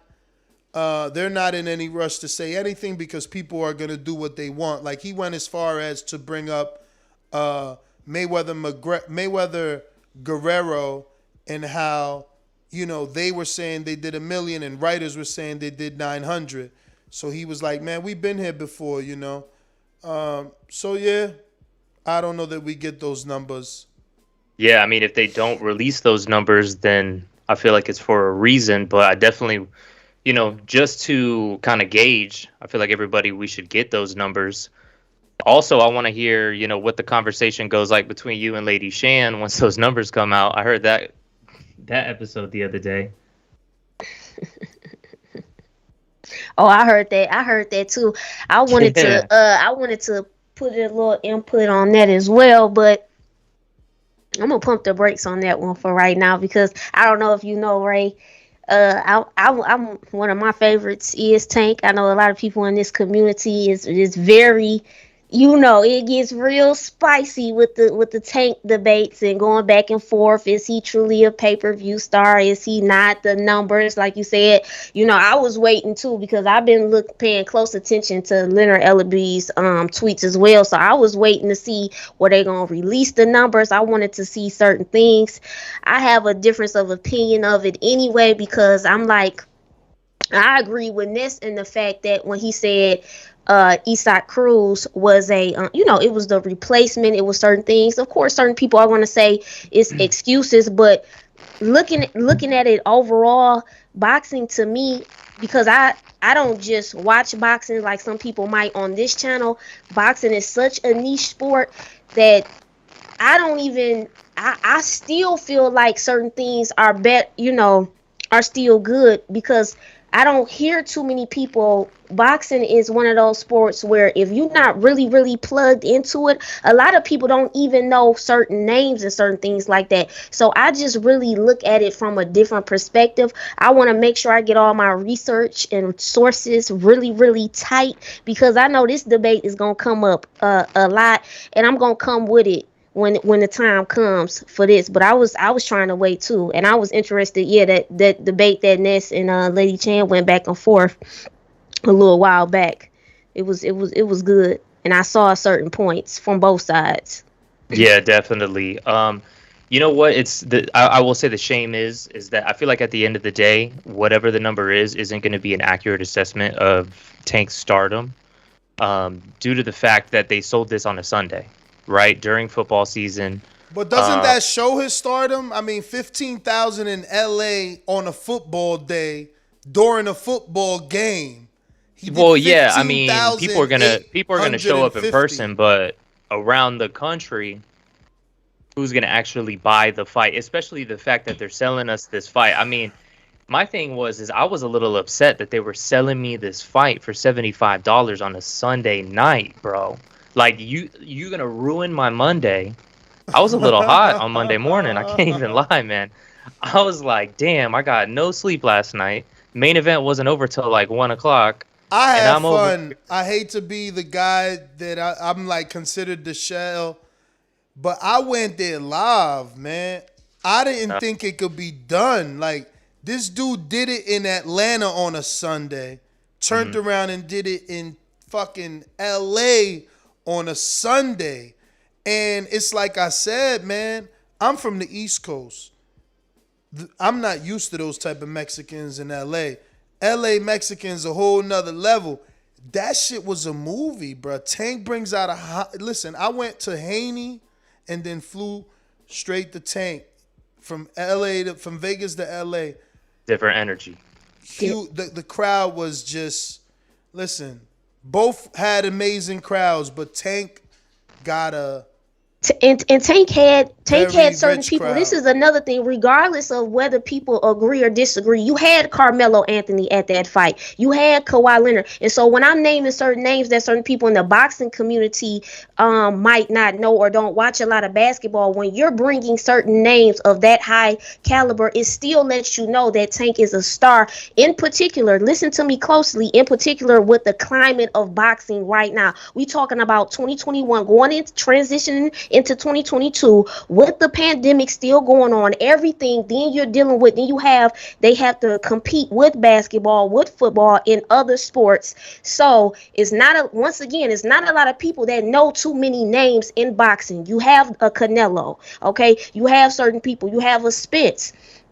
There's certain people that draws you in where people that don't watch boxing on the regular would know their name. So whenever you go to the Staples Center, somebody like Tank, that's still letting you know he has that it factor, he has that draw factor, and he is a star. You cannot take that from him. And also with Isaac Cruz, this was a late replacement, like Ness was trying to tell Lady Chan. This wasn't, who did we want to see at first? We thought we want to see Rolly, okay? Word. So everybody was looking forward to see him versus Rolly. A lot of people didn't even know about Issa Cruz, but if you was knowledgeable and if you did your research, because a lot of people said also, oh, this is just such a easy fight. Of course, I thought, all right, that Tank was going to be able to get the job done. We know he got injured, his left hand in particular. That's very significant because Tank is a southpaw fighter, okay? Let's address that as well, because it seems like everybody wants to throw that under the rug. Okay, if you want to say no excuses, that's fine and dandy. But when we talk about Isaac Cruz, if you really paid attention to his body of work, he really was a tougher opponent. That is what Tank said too. And Isaac is not nobody where people was just saying, oh, it basically, you heard a lot of people before that fight saying, oh, that's nothing. No, where if you actually did your research on Isaac, he is a certain type of fighter, and he has that shell defense. It was hard to really get into, as far as placing certain punches to even get Isaac Cruz. Now, some people going to say, oh, it doesn't matter, this and that, but really pay attention to his whole skill set as well. Now, and I believe if Tank was, if the hand didn't get injured, I believe he still would have got him out of there. But I also can say too, Tank did face adversity. I feel like everybody in that lightweight division leading up to, okay, we know Teo lost. Then you had Haney, who fought Jojo Diaz, who was an experienced fighter. All right. So Haney showed certain things. And I feel like we learned certain things in the lightweight division. And it lets you know that boxing is very unpredictable, and just because we have them at the top tier, it's a lot of fighters that we don't know about that still got that work. Prime example, Kambosos. A lot of people didn't think Kambosos was gonna beat Teo. So I just feel like we time will tell who the true number one will be. A lot of people saying, oh, this person, we'll see. But I'll get more into the Tank at a later time. But that's just some of the things that I noticed or saw. Yeah, definitely. So to trail on that a little bit, Kambosos, man, I feel like they're gonna make a movie about that guy. I listened to all of his interviews and whatnot. The story that he had over the past year, definitely inspirational. I feel like they can make a real good movie out of that. But on the Tank subject, personally, man, like you're saying, the way boxing is now, it's more of a niche sport to the hardcore fans. And I've said it several times that when you sell pay-per-views, you're selling pay-per-views to not only the hardcore fans are going to buy it, but you have to sell to the casual fans, right? That's where you really test your stardom, is to the casual fans. And personally, I don't think it really mattered whether it was Rolly, Isaac Cruz, my garbage men. They're tuning in for Tank. People are looking for Tank. They don't really care about Rolly or whatnot. I didn't hear anybody talking about Roldy, the leg replacement, none of that. I don't think that it might have had a slight, effect in the sales, but I think the biggest effect in the sales was going to be that Sunday night slot instead of a Saturday night slot. When you look at his other pay-per-views, they were like, what, 200, 225? So to put it on a Sunday, you're definitely going to see less of that. And like I said, it's just, a little bit of a shame that now people are going to say, oh, he's not a star, this and that, because the pay-per-view sales might have been affected. I know Ness, it was a movie out there in LA, but it was also 3 hours behind. Over here on the East Coast, if somebody's on the fence, a casual fan's like, man, I really want to see this Tank fight. Am I about to buy it? No, I got work the next morning. I'm good on that one. They're going to pass it up. And that's just kind of the way the business is, right? But my last point I think I'll make is the way this lightweight division's playing out right now. I think Tank and his team have to at least pretend like they want to make the big fights. From what I'm hearing from Leonard Ellerby, talking about, oh, if I see Eddie hurt, I'm going to slap him. How about you make a fight with him against Haney? How about you do some business with him? And I think that's a fair criticism to make. And, we'll see what happens with that. I think Haney definitely is going to fight Kambosos next. Let that play out.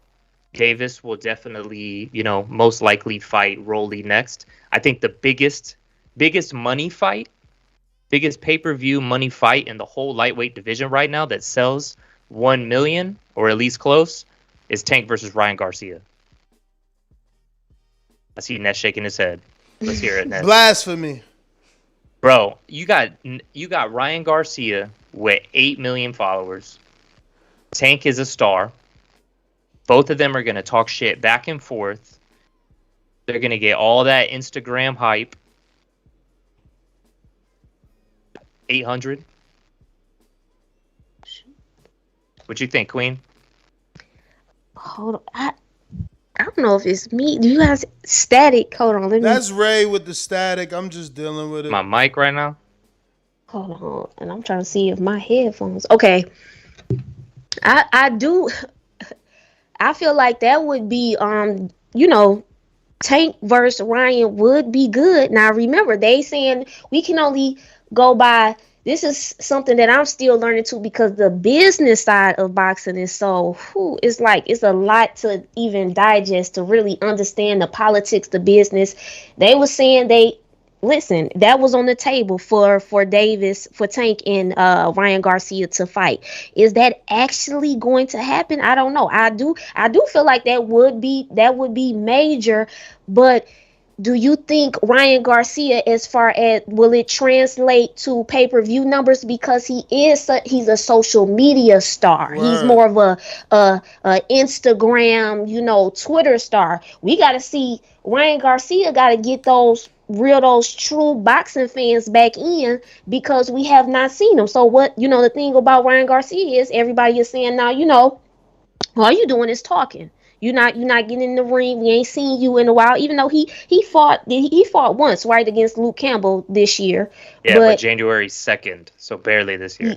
So barely, but I see it has the ability to really do big numbers, because the casual fans are going to eat it up. So not to cut you off, but the hardcore fans are going to buy it either way, right? Mm-hmm. We're all going to buy it. We're kind of going to be like, oh man, we'll see what happens. We might have our opinions about the fight, but the casual fans are going to eat this shit up. Now, one thing I can say, even me being a Tank fan, yes, I definitely hope come 2022 we got to see him. I want to see him with the top lightweight, because I want certain talk to just die down, because we need that, so that way people will be like, okay, because once we get that and Tank does what I believe he will do, then we gonna see what everybody say then, if hopefully he fights one of those top lightweights. We'll see. Yeah, and I mean, that's the beautiful thing about fighting, is that at the end of the day we could settle it, but they just have to get into the ring, so like you said, it's kind of a like I would like to see that as well. I think they can sell us one more fight that isn't against one of these top guys, probably that Rolly fight, because now they built that narrative and whatnot of, it's supposed to happen, this sexual assault allegations, not to, undermine those in any way, but we also saw, Tank drag his girl out in public, so I don't know why that stopped the fight in general, but, if I want to be conspiratorial, I could say that it might have been their plan the whole time so that they could sell us 2 fights compared to 1. I don't know if I even believe my own words on that one, but they've done crazier things in boxing to sell us fights. And like I said, I just want their team to at least pretend like they're making an effort to make some of these fights that we want to see. And, they're saying, oh, well, that fight was on the table. That fight was on the table. Okay, put it back on the table. It should be easy to make then. Put it right back on there. Fight? And then you mean the Rolly fight? No. I mean the Ryan Garcia fight. They said that fight was on the table, so it's okay. Put it back on the table. I was checking his Twitter though. I was checking LB's Twitter, and they said they plan on offering, Ryan the fight again. I feel like for Ryan, especially right now, that's easy work for Tank. Someone asked LB like, "Yo, what you think about Cruz versus Ryan?" And they like, that fight will never happen, but we want to be the first one to pick him off once he gets his little tune-up or something. So they just waiting for Ryan to get whatever fight he gonna get on his comeback. Ryan doesn't need a tune-up, and I'll tell you why. Maybe he does, because he does physically, but his Twitter fingers are saying otherwise. He's on Twitter talking, so guess what? Get in the ring and fight it out. At the end of the day, this is what we're doing here, is we're fighting. So let's fight. Why we got to go, oh, well, this guy needs a tune-up, and, this guy's going to fight this guy, and we can't really make the deal. Put the deal on the table, and then publicly negotiate this, right? That's where the pressure comes. Publicly negotiate. Say, hey, look, be transparent. This is the contract that we sent Ryan. He's going to get paid handsomely. Now, if he denies it, that's on him. And now he can shut up. And then there we go. All things are solved. Let Haney deal with this whole French fry belt situation with the WBC. Square that away. And then at least we're getting closer to some clarity in this lightweight division. And that's really what the fans want to see. You know what I mean? Because if not, then, all this politics is in the sanctioning body BS, the politics, that kind of stuff pushes away the not so casual but moderate fans, especially the casuals. They don't want to deal with none of that kind of stuff. So I just want some clarity in that division. Is that too much to ask for? Not at all. Let's open up these phone lines, see what the people got to say. All right. Remember to rate us 5 stars on iTunes. Subscribe to youtube.com/The Boxing Voice for the latest and greatest interviews with your favorite fighters. Alrighty then. We're going out to J-Mac Boomerang. Are you available?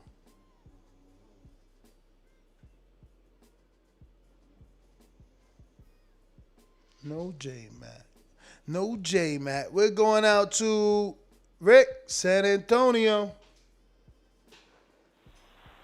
Hey, what's up, guys? What up? Good evening, panel. Good evening. So I want to go ahead and give a quick opinion on the fights coming this weekend. We got gamblers on last. Throw my little pennies in. Artur Beterbiev, Marcus Browne. I was a little upset Marcus Browne lost to Pascal. I picked Browne in that. Beterbiev. That was the last time I actually seen But I think it's he's got a shot at Beterbiev. I'm gonna go ahead and go with Beterbiev. And then Joseph Parker, Chisora. I think Parker's just gonna outbox him. He's gonna keep his distance. I think Chisora will try to get in. Parker went on there. I don't know if this is gonna be the most. You cutting out, champ? You using a moments in between Bluetooth? that. Nah. I gotta watch. You cutting out every other word, brother. All right, man. I'll call back. All right. We going out to I'll call back. Steve in Chicago. What up? Yeah, we ain't dick riding in this house. SDS promotion. If Wilder fights Usyk, they're going to take Usyk out in a stretch. Well, because they don't like the facts. What the hell did Billy Joe do? He wasn't the guy that everyone thought he was. Oh, it's true. It's damn true.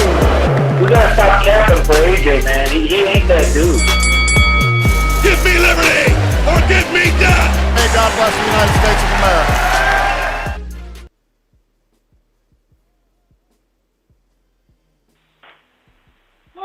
Yo, you hear me, Ness? Yes, sir. All right. You know, I'm going all A sides. I don't know why, but I'm feeling that all the A sides are going to take it this weekend.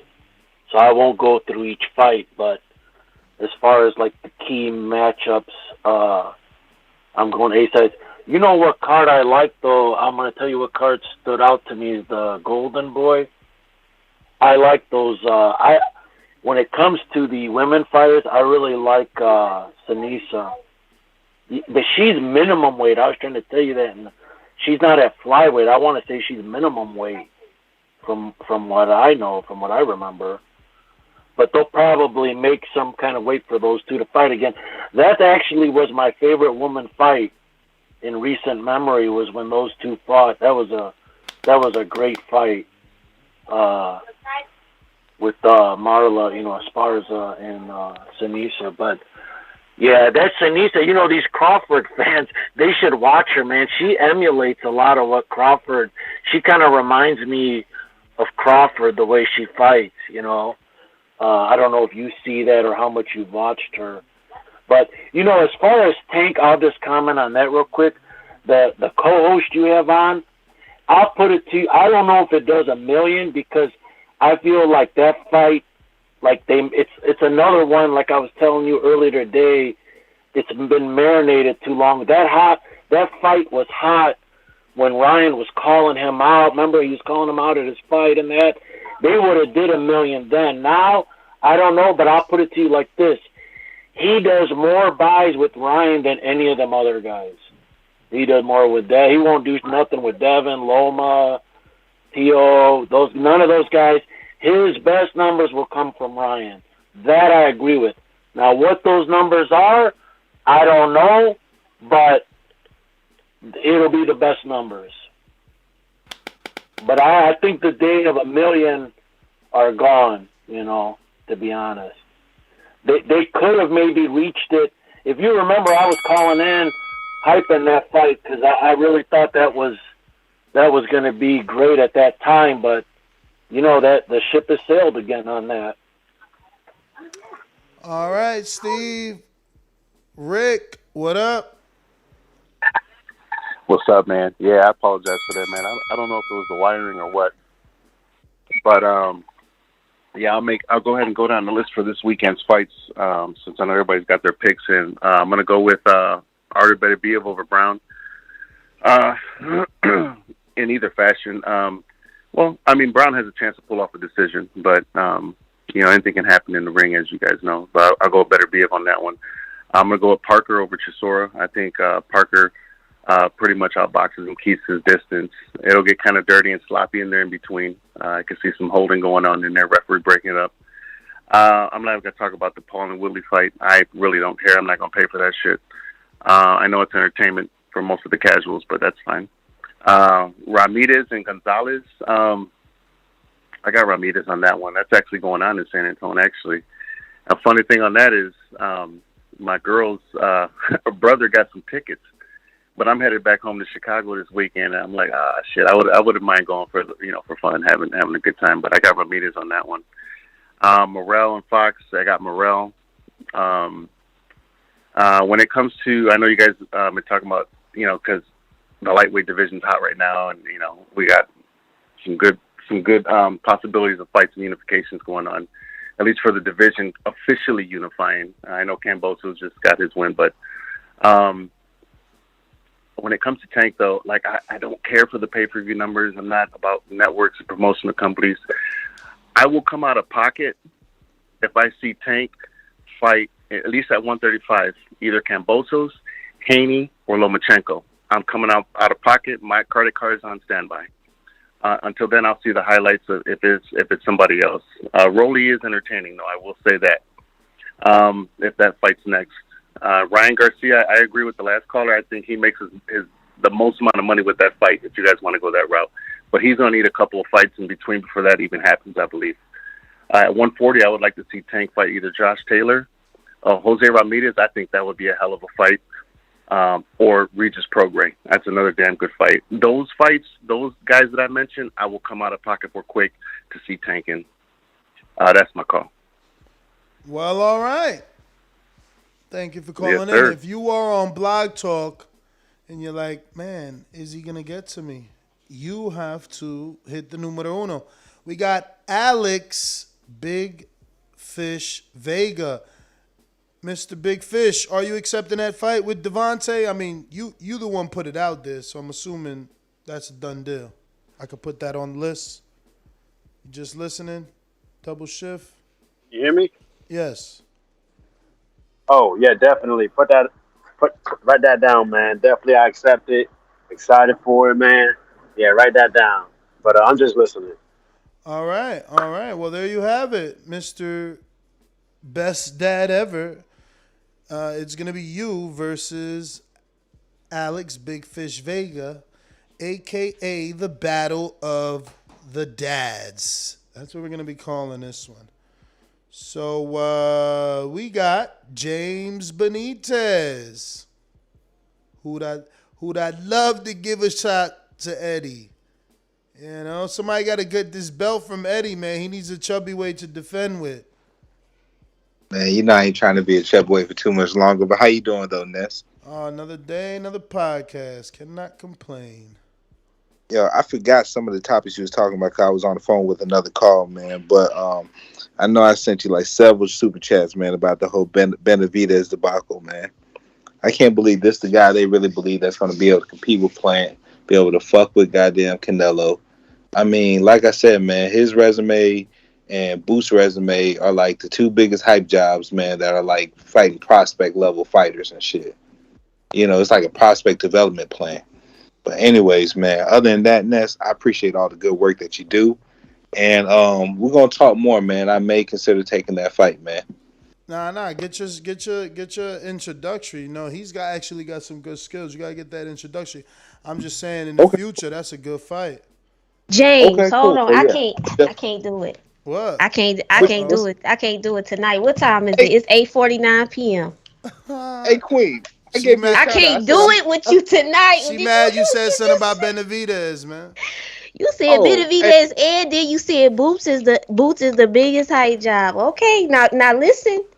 Now when the fights, when certain stuff happen, we gotta remember these conversations that we having. Okay, you know I'm gonna come back. I'm gonna come back. I came back after Plant lost. So, I take my L's on the chin, man, like a champ. But, yeah, man, I forgot you were still on the line. How you doing? You doing all right?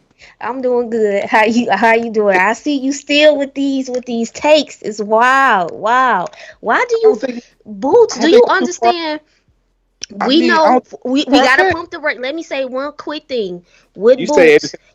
You say anything you want. It's your word, Queen.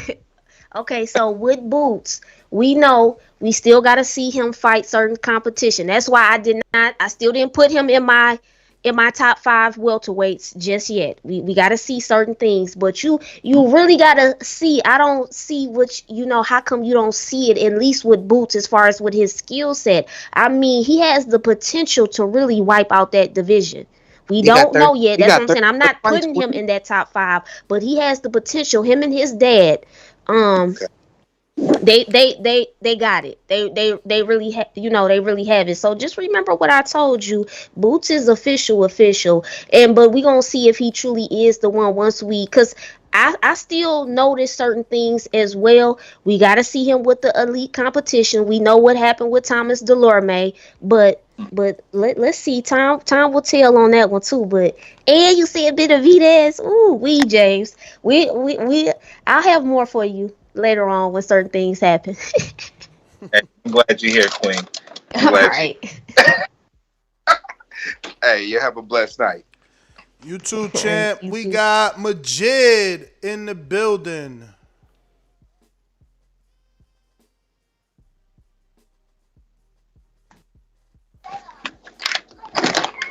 Yeah. Everybody need to like the video, subscribe to the channel, join YouTube members and Patreon for something. I promise you, I just had this shit on rocking out. Everybody just like the video. I got Beterbiev beating up Marcus Browne. He don't know how to fight tall, so that nigga about to run right into one of those whoppers. I got knockout, not even decision. But other than that, yeah, man, I don't know. Like the video. I'm out.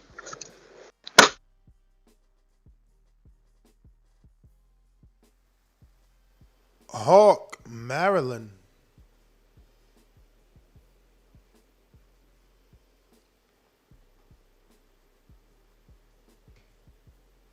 You hear me? I hear you now. Sorry about that.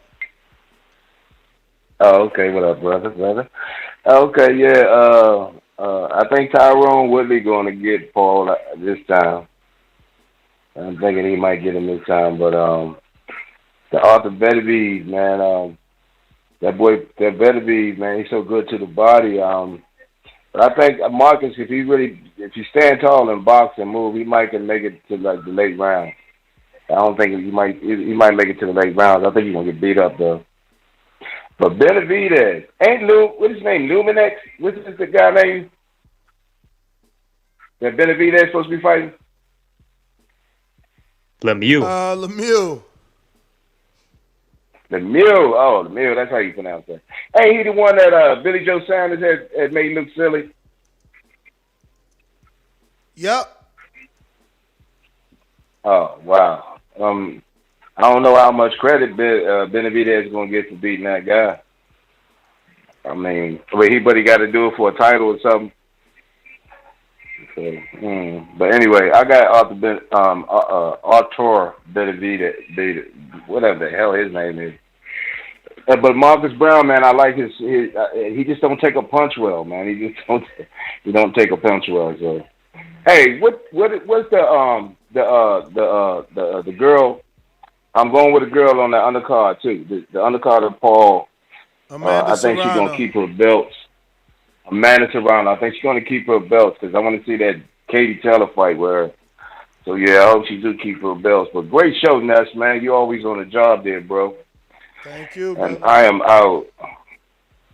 All right. J-Mac trying you again.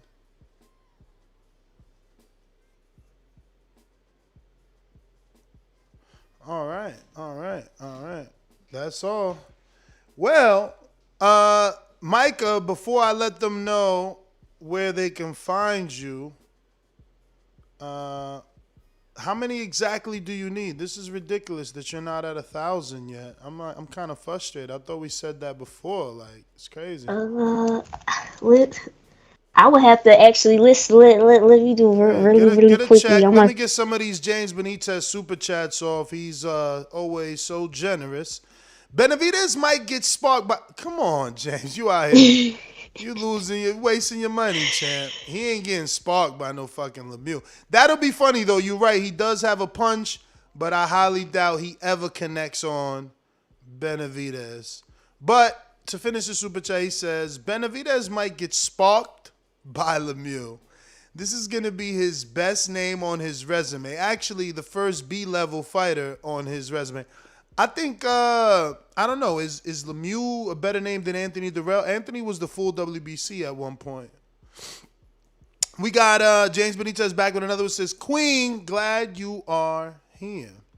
James Benitez back with another one. So that is number 3. Lemieux win over Rosado ages better and better than David Benavidez' whole resume. wins over Angulo, Chiron, Durrell, and this guy can compete with Plant. Sure. We got Mad Bent 100. He says, picking Browne by unanimous decision must win. Man, you are brave. You are brave. Browne by decision pays very well, let me tell you. That shit is gonna Mad pay Bent, Mad Bent prick that. What up though, Mad Bent? But wow, yeah, you are brave. Yo. Like I think I can see Browne maybe pulling out, but man, he said by what? UD? UD. That's a plus 800, which means $10 makes you $95, or $100 makes you $950. You believe in him? You better make that bet on mybookie.ag because sheesh, for real, like that's free money right there. If he hit it, I don't think he hitting it. Like it's Browne by decision, I highly doubt it. But use my code BETTBV. We got James Benitez back with another one. He says Durrell B level. Be honest, Nello stops him. Nello stops who? Durrell? Yeah, of course. Okay. James Benitez back with another one. He says Samson ducked the Plant fight. If he really believed in David, that fight would have been made. Y'all think Benavidez hot shit because he had one highlight KO? Who's that? Porky Medina? Yeah. Man, y'all gotta put a little bit more respect on David's name. Why y'all doing that to David like that?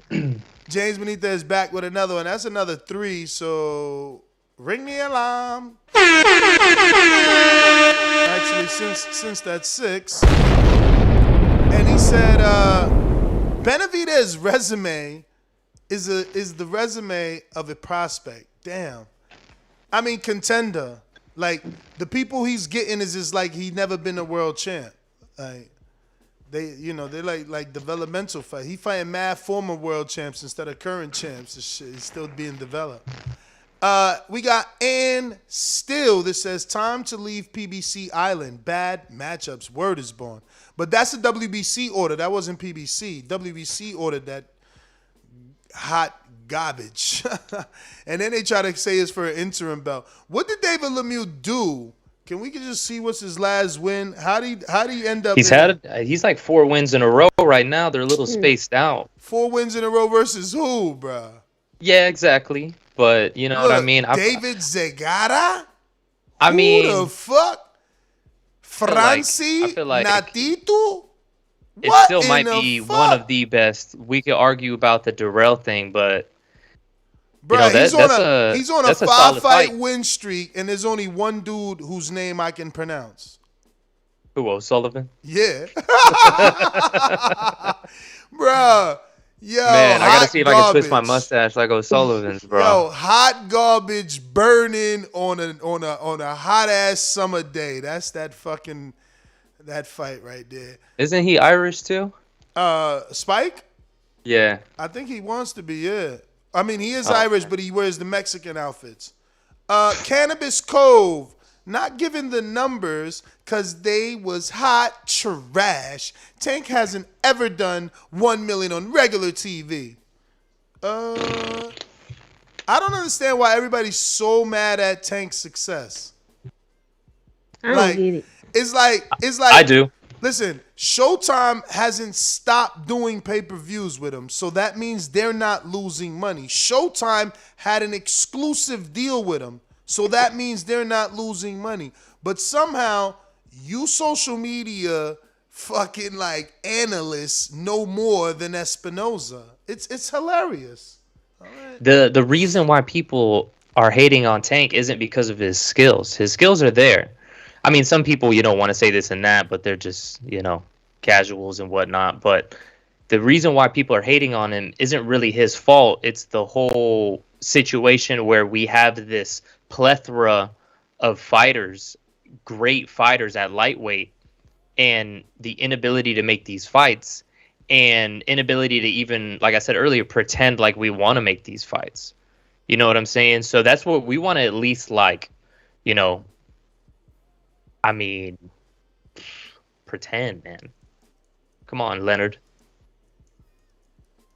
I just, you know, listen. All right, we'll have to debate. You'll have to come back on again as well. I see it.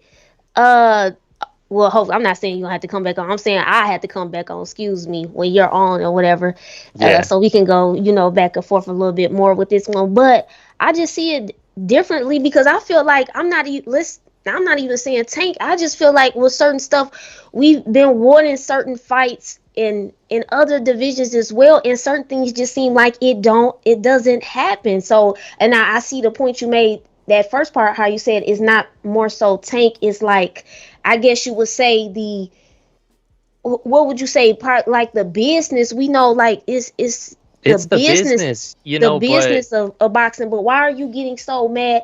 Why are people so mad at Tank? It's almost like they say, oh, well, Tank did do this, do that. I don't see it in that light. He's following a certain type of game plan. Let's see till next year. I understand you guys saying no right now or whatever, but what is he doing? He's whoever they give in front of him, he's beating him. I feel like, and this is my opinion, even like with a Mario Barrios, there are certain people in that lightweight division. I don't feel like they would be able to outright beat Mario Barrios. I think he doesn't even get enough credit. He's a very nice fighter to me. So with certain things that I see, and of course, I know with certain people, especially, with the live chat on disagree. I'm not worried about that. I'm going based on how I truly look at it, and I see what, as far as you saying is, once again, we talked about the business aspect, but Tank is fighting who they give him. And then, all right, now let's say if the whole 2022 go by and then not, but it's still the lightweight, everybody is still so young too. So it's a build up, it's a process as well. So yeah, but still Tank, everyone else is, but Tank is 27, Okay. And I mean, it's not like, it's not the skill thing. It's just like you said, it's the business. And the other thing about the Mario Barrios thing is, yeah, you may have a point, but that's one of those things where I don't think anybody said after Tank's previous fight, said, who we really want to see Tank fight is Mario Barrios. Absolutely nobody said that, yet they sold us that fight. Nobody really wanted to see him fight Leo Santa Cruz either. We took that fight because we knew both of those were good fights, so we bought them. But nobody wanted those fights. So again, they're selling us fights that nobody asked for. Absolutely nobody asked for the Cruz fight. The only people that asked for the Rolly fight, I guess, was the WBA. So other than that, wasn't Rolly calling, some things too? Didn't it kind of stem from he Rolly kept calling? And Melendez were the only people asking for that fight. But other than that, the public and the fans are the ones who have the money to pay for these fights. And the fans have spoken. They want to see Tank. I mean, for years, they wanted to see him against Lomachenko. Obviously, that's really hard to make in the business. But there was a debate on this show about maybe a week, 2 weeks ago that was talking about excuses versus reasons, right? And a lot of the times we make these excuses for the sport and for the business, saying, oh, well, it's just the business, it's the politics.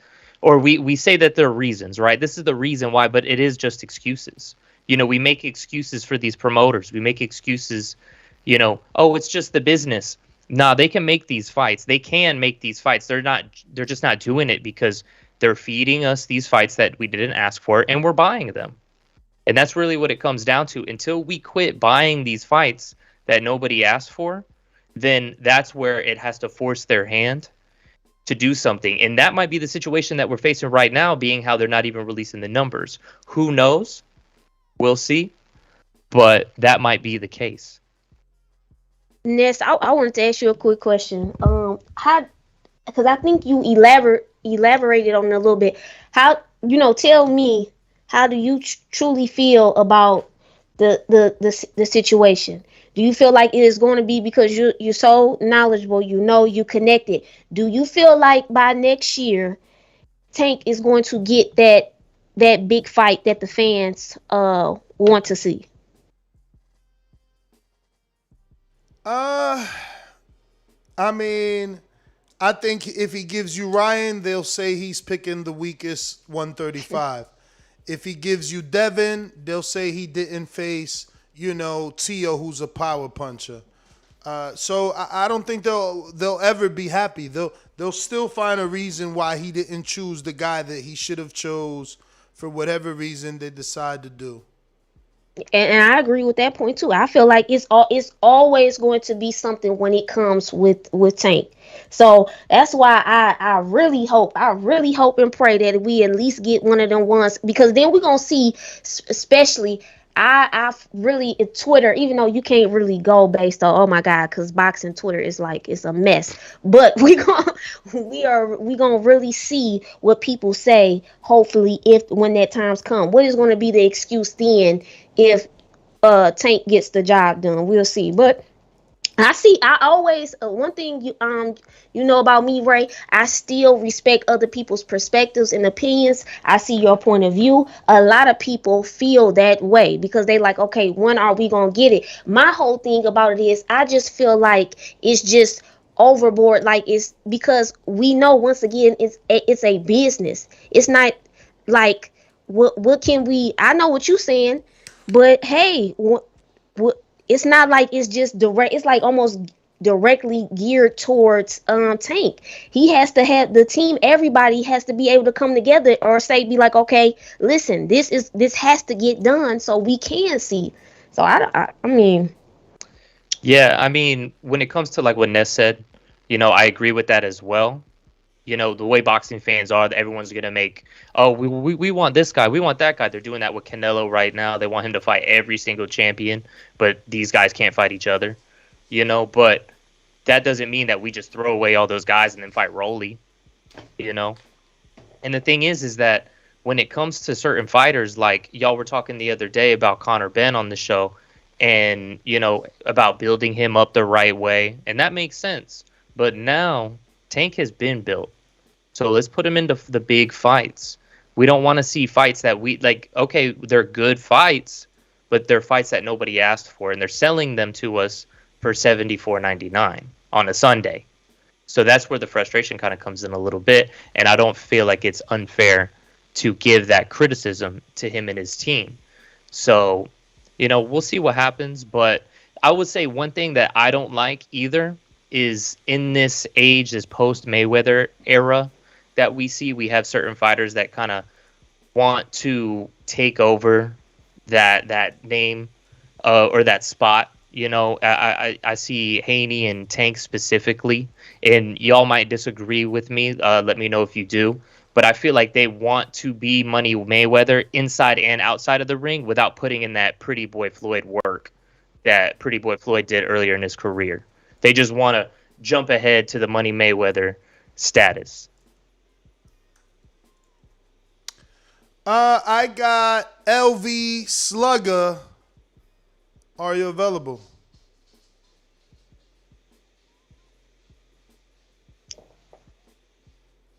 LV. One time. And I want to say something really quickly on that point. I respectfully, definitely disagree. I'm just leave it at that for now. All right, we're going out to Boston. Yo, first of all, let me say, I don't play Showtime to see you all there not even putting a goddamn motherfucking effort. If I want to see two motherfuckers just fight, I pick up a fight with somebody in the street. Don't need that shit. You don't love that sport, my dude? Just move along. Gone. Fuck you. Next, what a great show. Thumbs up, donate. Hey, yo! What's happening, people? Everybody on the panel. We're talking about here today, Lemieux. Oh, shit. Yo. And you heard me, where Mr. Gibbs at? We right here, fams. Listen, bro, what's up with Lemieux? Coming out with Benavidez? That competition? Who? Lemieux versus Benavidez. I don't think Lemieux gonna do competition. shit. You know that ain't no fucking competition, bro. You know what that is, right? Man, I don't. What's that?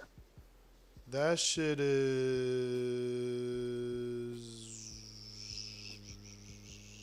I can't find my soundbite. When I find it, Here it goes. Nigga, that shit is basura, trash. No, Garbage, this basura.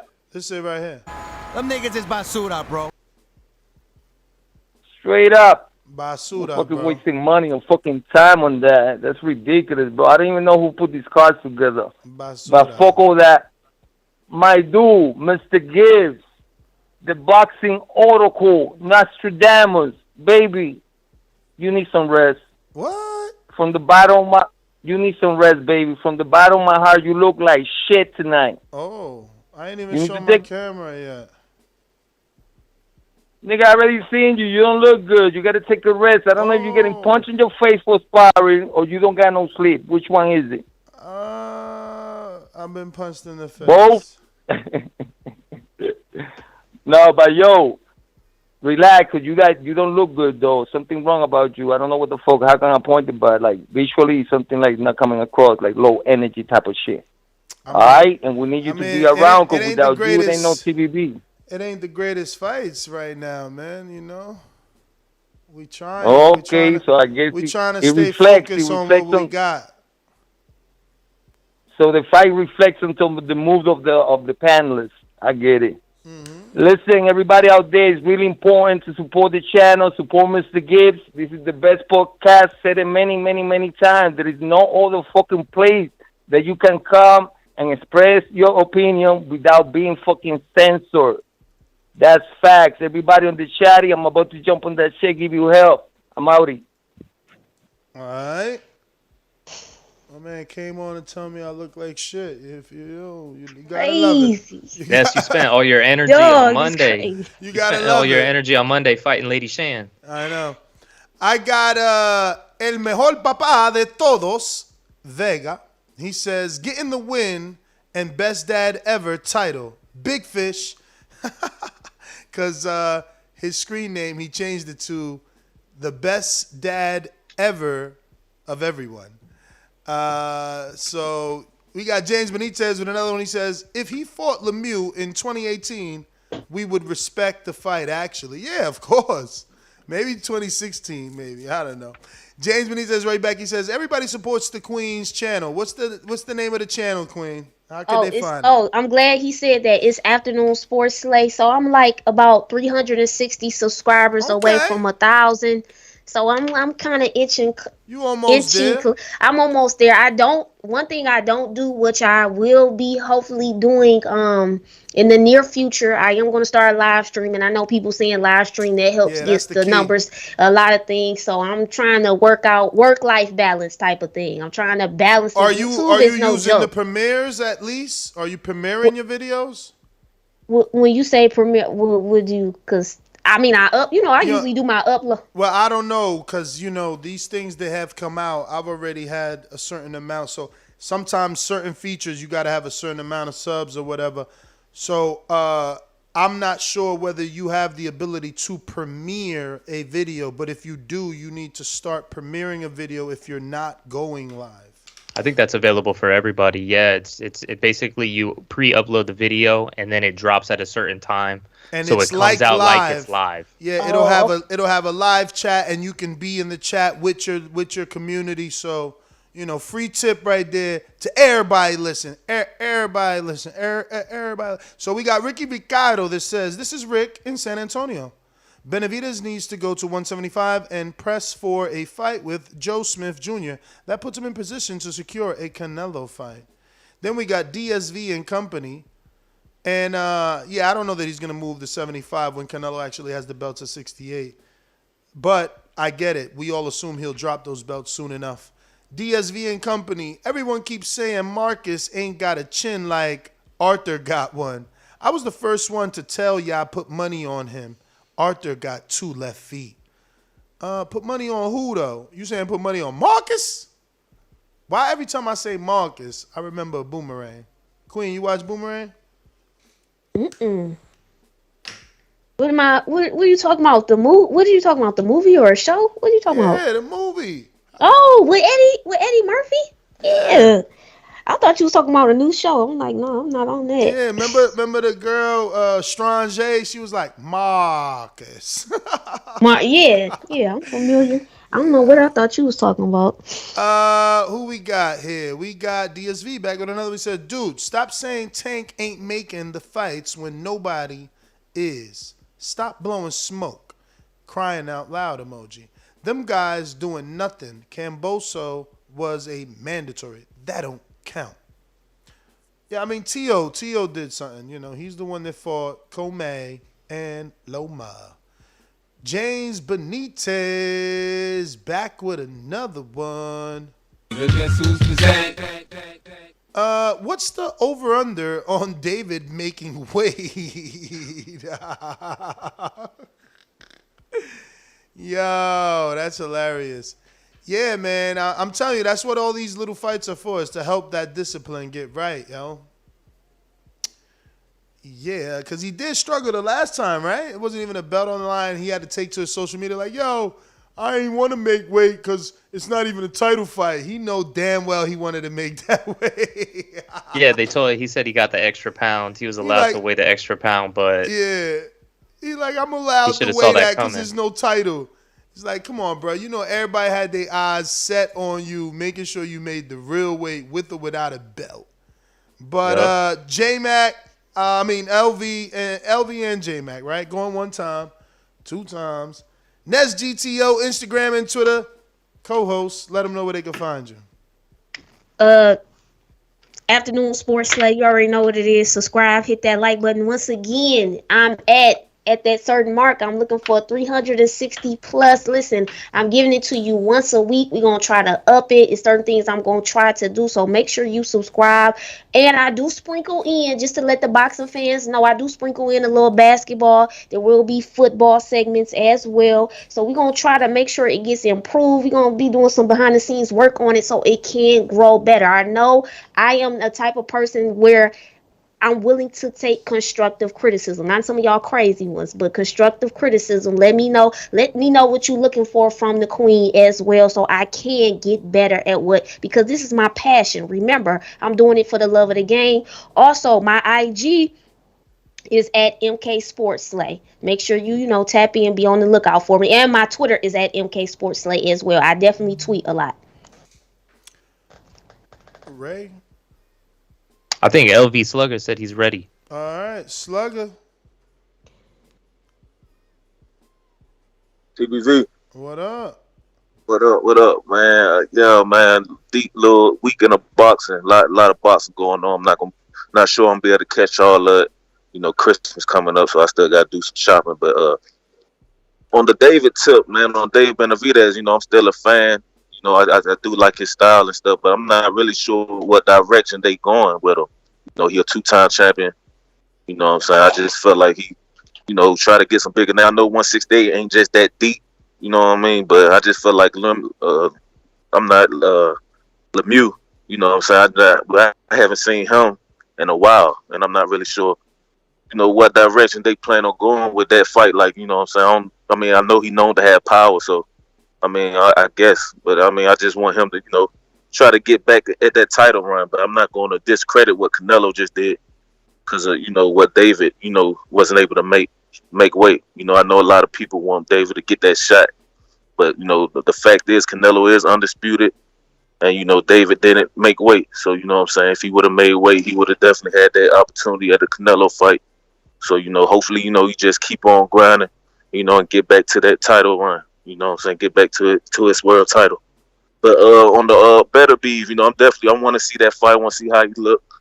Marcus Browne with Derek James now. So let's see if Derek James can, work wonders and get another unified champ in his camp right now. I really don't plan on, Marcus Browne getting the win though. Like people been saying, like he don't take hits. He don't take hits well. He don't take punches well. We all know the power Beterbiev have. So I feel like Marcus might even be winning the fight, but I just feel like once Beterbiev connect, it's over with. So I do think Beterbiev will come out on that fight. And just one more on the David Morrell tip. I do want to see him. I'm high on him. And I think, I'm not saying now. I know a lot of people probably going to take this and run with it, but I'm not saying now. But as they continue to develop him, I think his size and his skill set I think he will be the one that will give Canelo some problems one day. You know what I'm saying? So, I do want to see David Morrell to see how he continue to develop. And he out here calling Benavidez out too, right now. So, you know what I mean? I just want to see how he look. And he look impressive like he did his last fight. But yeah, that's all I really had to say, man. Y'all keep grinding. Keep doing y'all thing. Chill. All right. Looks like James Benitez slid in with another one. He said, can David bounce back if he loses? It's boxing. I mean, I'm sure, someone would offer him a fight. Like, you got the way Porter talking, it looked like he trying to get that kind of Ben fight. Like, give me that last retirement check. You know what I'm saying? But, Ray, you can definitely tell him where to find you now. All right, guys, you can find me at Instagram at RayTheBusiness. You know what I mean? If you guys think, you agree with me, if you think I don't know shit about boxing, let me know. Just like Micah the Queen said, I'm also open for constructive criticism. So let me know what you think about my opinion, if it's off the mark, or, if I'm hitting it on there. Well, all right. Nest GTO, Instagram and Twitter. Catch us on the next one. Arrivederci.